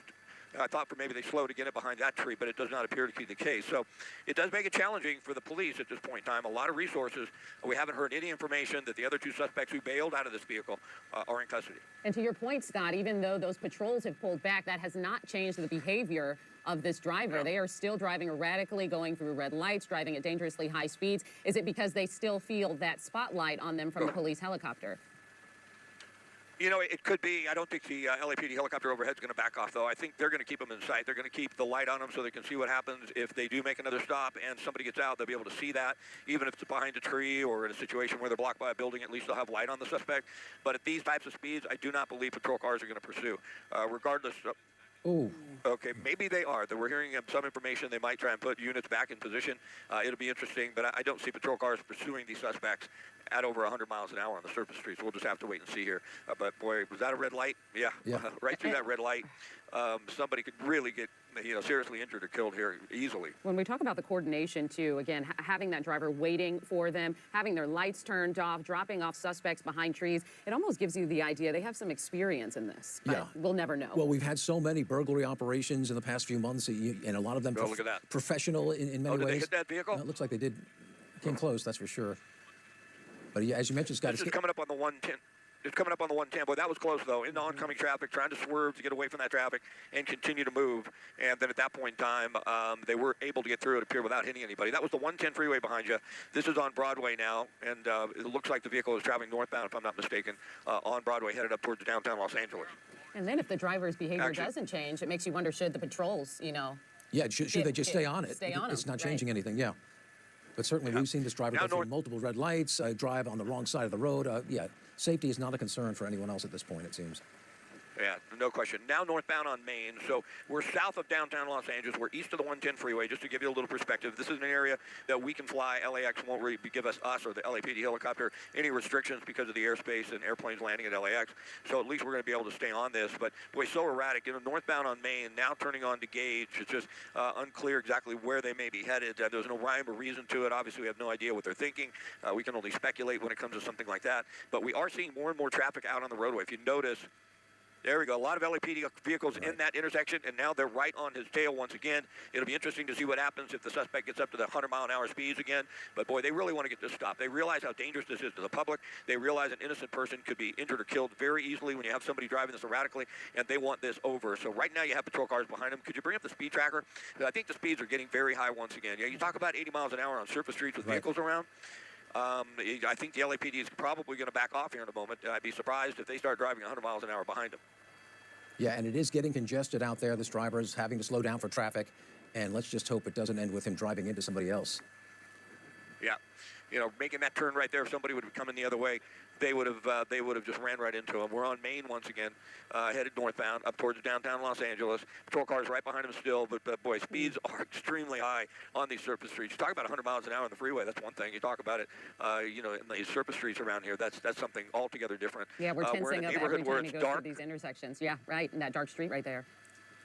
Yeah, turning the lights on and off. I'm not sure, maybe flashing the lights to let that person know in front of them they're coming. But, you know, well, look at that. I mean, we're talking about inches from being run into, it looked like right there. LAPD still right behind, swerving in and out of some of these streets. We're in South LA. 54th just came off Broadway, now headed eastbound, I believe. And there's going to be, westbound. There's crossing over the 110 freeway. But you can tell the night sun is lit up. The night sun from the LAPD helicopter is doing a great job. That's not easy to keep the light right on the vehicle. And Scott, this driver has had opportunities to get back on the freeway, but it does appear in the last 20 minutes or so since we've been watching this that they have chosen to stay in South LA. Is that right? That's correct. I mean, we were in Westchester earlier. It started in this area, approximately in the Newton Division. It was on the 105 freeway, on the 405. Then got off in that area around LAX on the surface streets, and then came eastbound into this area south of Los Angeles. Two people have already jumped out of that vehicle. That's what we believe, two suspects. It could be just driving around trying to find another opportunity for the other person, the third person, not the driver, but we believe there's two on board to also make a run for it if they can get into a spot where it's dark, like the other spots, and somebody can jump out real quickly and police aren't right behind them. That may be the strategy. I mean, it's impossible to know for sure, but we've been on the freeway a couple of times, but most of this has been on surface streets, and it gets more and more concerning as we get more and more motorists out on the roadway. We get a little later in the morning, and even, you start getting your kids ready to go to school here in a little bit. Right now, it's not really the case, but you see the school buses are out, and the erratic driving is really a huge concern. And as Scott mentioned, this happened or started around 5:15. That's when our coverage started. It started with two suspects in a U-Haul. Oh, that's close. Two suspects in a U-Haul, burglary suspects, who then transferred into this black sedan with two other suspects. Since then, two suspects have jumped out of the vehicle, have disappeared into the neighborhood as far as we know. And we now have two suspects in this black sedan still driving in this area with the lights out, incredibly high speeds at times, very dangerous conditions. And it's getting more crowded on our roads and highways, and that just makes it even more dangerous for everyone involved. Yeah, the patrol cars have backed off for the most part. I mean, it was just too reckless. You could tell, you got 4 or 5 patrol cars behind this vehicle, and he's turning in front of other cars, running through red lights, almost hit someone at one of these intersections. We're on 60th headed westbound in South Los Angeles right now. Unclear if maybe the suspect's looking for another spot where it's dark to let another person out of that vehicle or not. But they have backed off with the patrol cars for the moment, which really seems like a good strategy in my opinion. You don't need patrol cars doing 100 miles an hour trying to keep up with him on these streets. That's just an added danger in my opinion. But the suspect is in an area where they're just now starting to go around in circles. This is an area where we believe approximately the pursuit started when it was in the U-Haul. So it may be an area they're familiar with. We see that a lot. Yeah, and a lot of times this is about the time where we start to see that fatigue set in and those drivers decide, I won't win this, and they decide to get out and give themselves up to police. But it does not seem to be the case with these two suspects, we presume, in this car right now. Yeah, another thing that happens, if the vehicle stays in an area long enough, like in this one area here in South Los Angeles, keeps going on to the same streets, and the helicopter is giving the radio calls what direction and what street the vehicle's on, they start to think about spike strips. They start to think about hiding somewhere and throwing them out. But you sort of have to, initiate, or you have to sort of figure out where you think the suspect's going to be, and then you can get a spike strip, the officer set up to throw out the spike strip. We're hearing a little conversation on the scanner about that. So that could very well happen depending if the suspect heads to an area that they're prepared for, or it continues to stay in the same same area. That'll allow LAPD officers to get a strategy together and block some of these intersections, or get an officer in the intersection hiding, and then when the vehicle comes by, they throw out the spike strip. That would be a great way to stop this as well. Hopefully they can get something like that going, or if the suspect gives up before somebody really gets seriously injured or hurt. And as Scott mentioned, it looks like police, at least on the ground, have backed off a little bit so they don't provoke this driver to go even faster. The helicopter remains overhead. You can see the spotlight on the vehicle, tracking that vehicle. And again, weaving in and out of traffic, driving at a high rate of speed, staying in that same general area where those 2 other suspects were dropped off earlier, 15, 20 minutes ago. And we do still have 2 suspects driving around with the lights off as police follow from above. Yeah, we're north on Crenshaw now, and you can tell how much faster that vehicle is going than the other vehicles in the intersection, so you really get an idea of the speed. And there's a speed tracker, so, you know, at one time we had over 100 miles an hour on a surface street, and right now you can tell the vehicle is really accelerating. It wouldn't surprise me if we see 100 miles an hour once again northbound on Crenshaw. So if you continue to take Crenshaw all the way up, you know, you're going to travel all the way to 10, the Santa Monica Freeway, and up into Mid-City. It'll be interesting to see, but when the suspect stays on one street for a long stretch of time, it does allow LAPD officers to get in position. Now they've gotten off on the Mert, it's a little street that merges off of Crenshaw, and then I think it's going to turn into Vernon, if I'm not mistaken. And now they made a turn on Vernon. They're headed back eastbound. So Vernon and 11th, we're seeing a pattern now, staying in the certain area, South Los Angeles, Exhibition Park. That seems to be the area where the suspect has been now, I'd say, for what, the last 20 minutes, 15, 20 minutes or so. And a good Wednesday morning to all of our viewers joining us here at 6 a.m. I'm Rachel Brown here with John Gregory. Tony Cabrera is off, and Scott Reif is following breaking news right now. And we've been following this pursuit for about an hour now. Initially, it started with 2 suspects in a U-Haul, burglary suspects that police were chasing in South L.A. Those 2 suspects then moved into a black sedan with 2 other suspects, 4 suspects. Since that time, 2 suspects have jumped out. Police now looking for them, and they continue to pursue this black sedan with at least 2 suspects inside. Let's get the latest with Scott Reif. Right underneath the southbound, you see? Scott, what is the latest that you're seeing? John. Well, southbound now on Arlington, slowing down a bit. Oh boy, look at that. Look, there it is. We knew something like this was going to happen. Now we have a collision. Hopefully nobody was hurt. We believe there's 2 on board. Maybe just 1. Maybe we missed another person getting out. But now you have the suspect running on foot, go to southbound work, on Arlington. bitch. The patrol car's right behind him. They're going to have this individual into custody here in a moment. There is just no way that individual is going to get out. They're going behind. Chloe, we got stuck coming home. Behind a home now, so hey, if you I got live in stuck. this area of Arlington and 48th Oh, you're Street at in South Los 5:30, Angeles, right? you never know with a suspect that is this Till desperate. when? They can try and, you know, take a hostage. You come inside your house, keep the doors and windows locked if you can. You hear the helicopter overhead. You're going to see the patrol cars swarming this area, and we're going to try and keep that suspect inside. But that was a pretty violent collision. We certainly hope that the individual. Come here, bitch. What, Harry? You want a hug too? A little.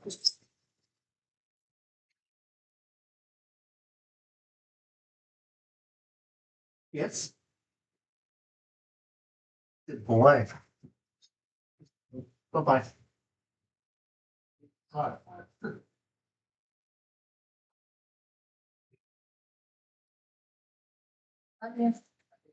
Mm-hmm.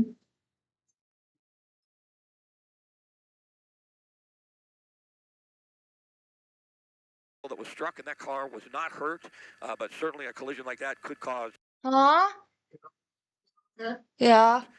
You know, a lot of injuries. I don't know where that vehicle ended up. There it is Yeah. right there. You can see fire units are going to respond, paramedics are going to respond, and we believe the suspect is behind one of these homes right here off 2nd Avenue and 48th in the Hyde Park area.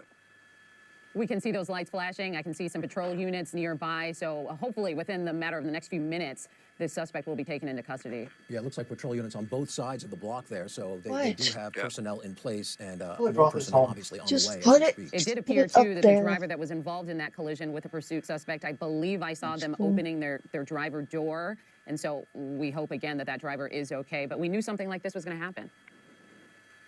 Yeah, it seemed inevitable with the speeds that they were driving at as recklessly as the suspect was driving.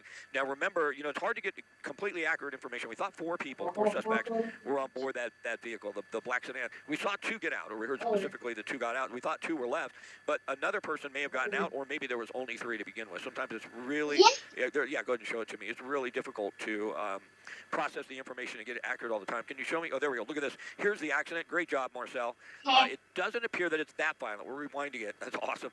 It hit the front of that vehicle. God forbid it didn't broadside it. If that would have happened, boy, somebody could have been killed very easily. there's a good look at the suspect. We're going to come back out to the live shot. Go and to this work. is the area where now they're searching for that one suspect. And I'm sure they will find him. There was patrol cars all around this area. They shut down and made a perimeter around all of the streets surrounding where this occurred.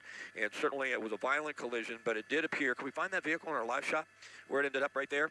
Yeah, boy, I tell you, just a couple of feet, right? That vehicle's coming south. You're back here.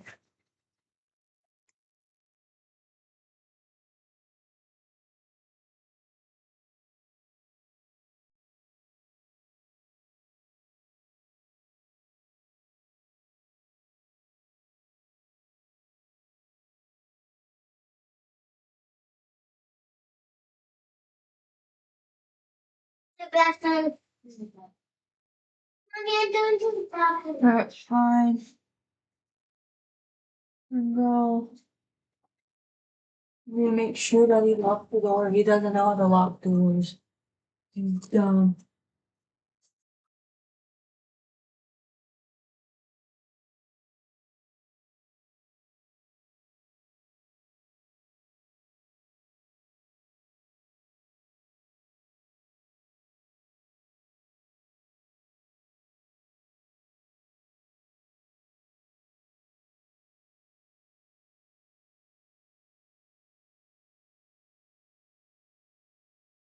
Lay down.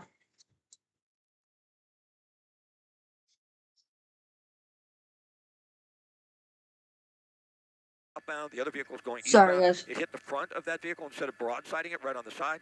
That would have been, really dangerous for the driver. That, driver space intrusion type accident. It looks like they're up and walking around. So if they are injured, it doesn't appear that they have critical injuries. So that is good news.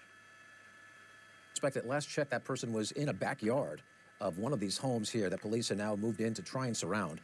But we really haven't seen that person since that time, Scott. It looks like the same general area that they're looking at. Is that what you're saying? Yeah, I think they set up a perimeter pretty quickly, and they know basically within this block that the suspect's behind one of these homes.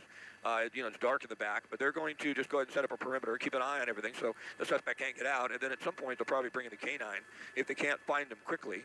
And a lot of times they look for an instance like somebody walking in the backyard and a motion light coming on. I saw a motion light come on there a moment ago, but that might have been just the LAPD shining their light down the alleyway. But it appears you can tell the perimeter they've set up. The suspect is somewhere in here. It's really unlikely that he's going to get away. They set up a perimeter, and then they slowly have to just start a search of each one of these backyards. The canines will be en route if they're not here already, because they certainly are the best tool to search for individuals that are hiding. And Scott, for our viewers who are watching who live in this community, can you tell us what the intersection is? What streets that we need to be on the lookout for? Yeah, I think it was 48th, if I'm not mistaken. Can you go up to where the accident was, Marcel? Bring up Arlington and 52nd, if you're going to bring up Sky Map. But Arlington and 52nd, that's basically just south of that intersection. That's 48th in Arlington, actually. Yeah. Okay, so if you live in this neighborhood, keep your doors locked. Is the suspect still at large? For all we know, he hasn't been apprehended just yet. And we still have two other police suspects wandering around these neighborhoods, too. So, yeah, the general area, people need to be concerned and need to be alert, because we may have multiple suspects in neighborhoods and wandering around neighborhoods who could be dangerous. Yeah, the other two suspects were quite some distance from this, though. So the two that we saw, one behind a tree, and then the one was way south and west of here. But there'll be a search there as well. But you can see how much more difficult it is, John and Rachel, when you don't have a patrol car behind the suspect, and a suspect jumps out. You just don't have the resources to take that suspect into custody, like the two that jumped. When this happens and the patrol cars are right behind the vehicle, then they were able to swarm this area with patrol cars and set up a perimeter. So it's going to be much easier to catch this individual, the suspect, I believe, than it will be to catch the other two that jumped out when no patrol cars were behind them. And Scott, do you have eyes on the suspect? And are you seeing any officers on foot? I haven't seen any officers on foot yet. Well, they're setting up a perimeter. They've got the night sun overhead. We do not have eyes on the suspect. We lost the suspect when he went into the back of a home, and then more than likely, he's just jumping fences and trying to get as far away as possible. I think it was more to the right. The original home that we saw was right in there. That's where the suspect initially jumped. He ran through that home right there into the backyard. Oh, and Jesus. then jumped towards another home in the back, and that's when we lost him. Like I mentioned, a lot of times when we follow stories like this, we'll look into a backyard and we'll see a motion light come on. One came on right there, and that'll give us some indication that sometimes it's somebody who's behind there. But we really don't have the suspect pinpointed. Yeah, and visibility has been an issue throughout this.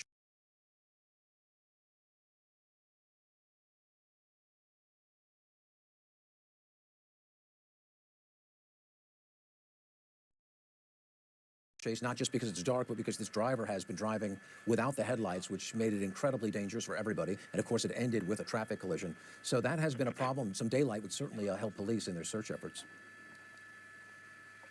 Yeah, we're getting some information. They might have eyes on the suspect next to a red truck and a yellow motorcycle. You know, we just get things over the scanner, and that's sort of what we're hearing. So it's, you know, it's hard to say how far the suspect could have got away from that crash site, running through backyards, jumping over fences. But they set up a pretty big perimeter, and we're just basically looking around with the camera to see if we can find some of the indicators, like that red truck, motorcycle, because they believe the suspect was in that area. There's a motion light. Push in there. A lot of times that's what we see. You got a suspect in the backyard, and a motion light comes on. It could be residents too, because the residents, when they hear all this noise and the helicopter, they come out and they're looking around. But that was suspicious, I would say, that the light just came on all of a sudden in that backyard.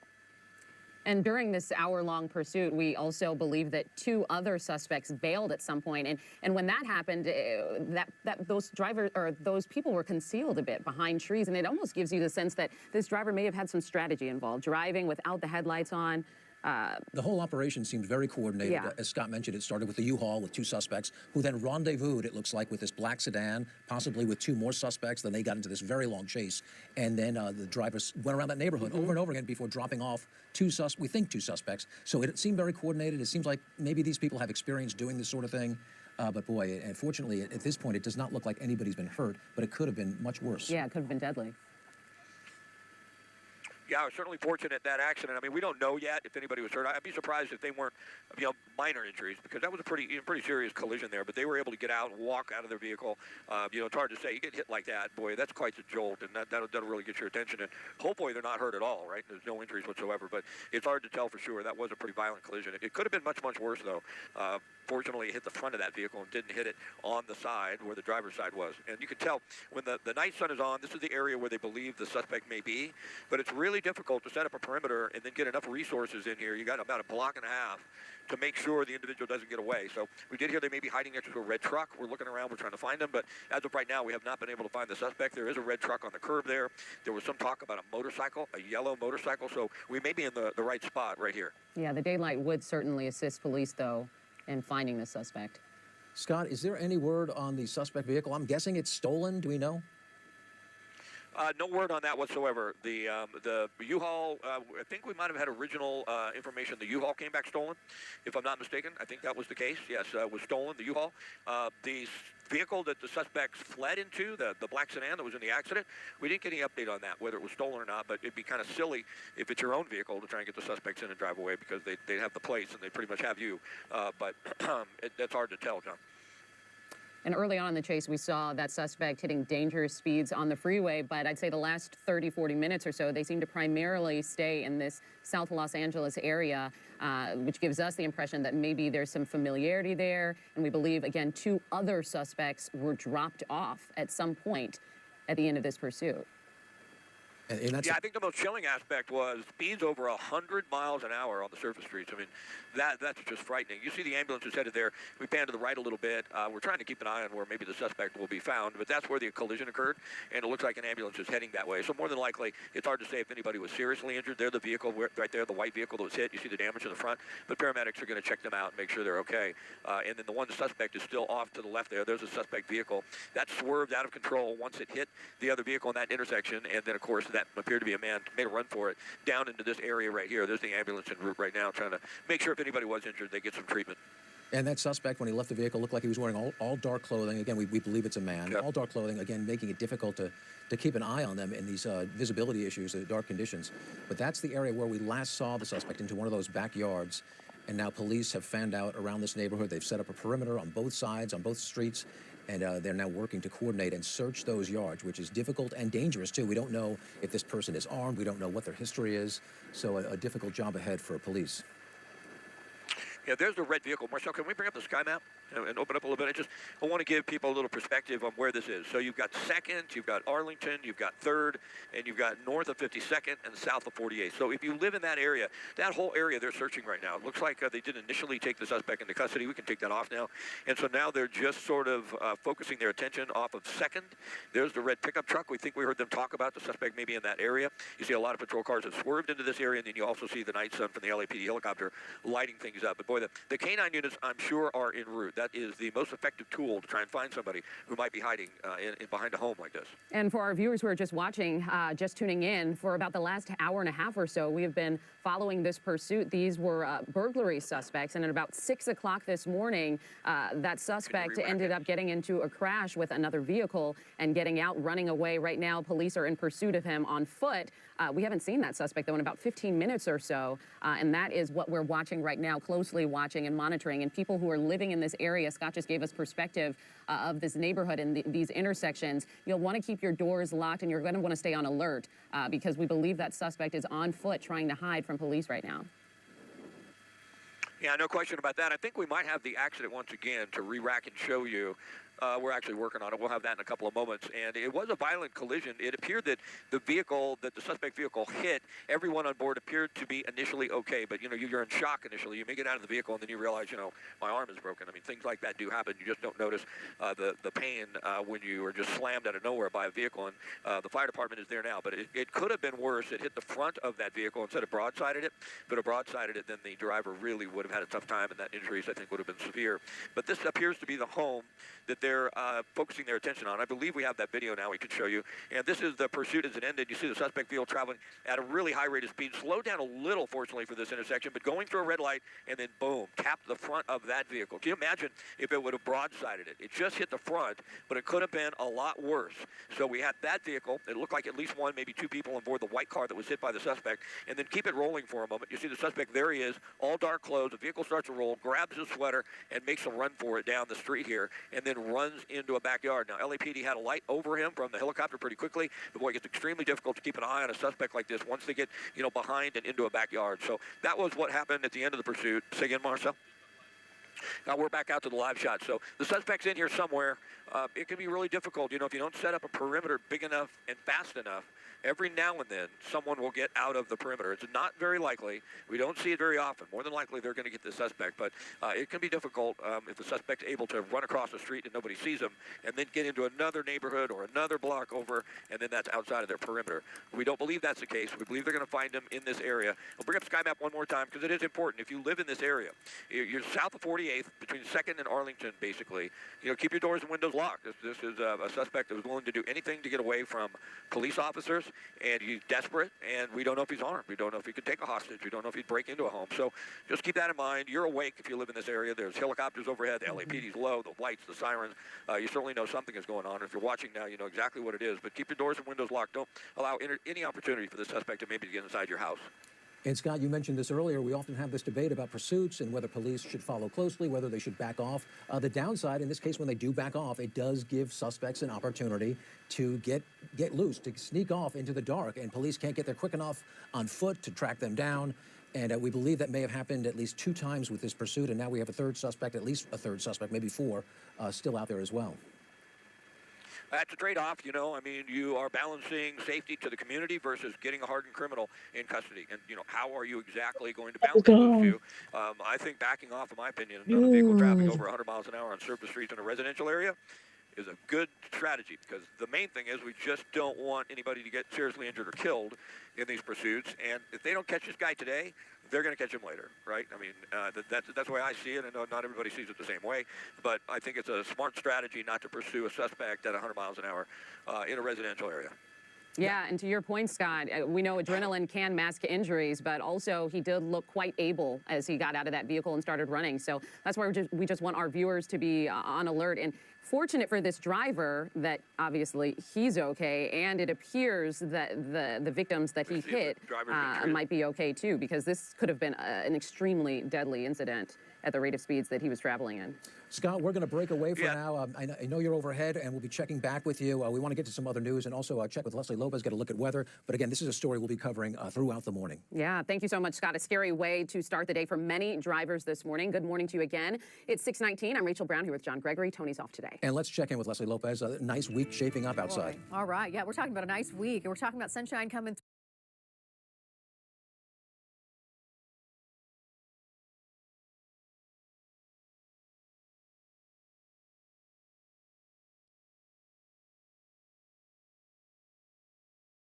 Okay.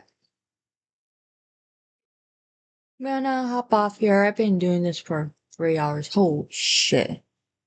So I'm gonna hop off here. I'll be on tomorrow.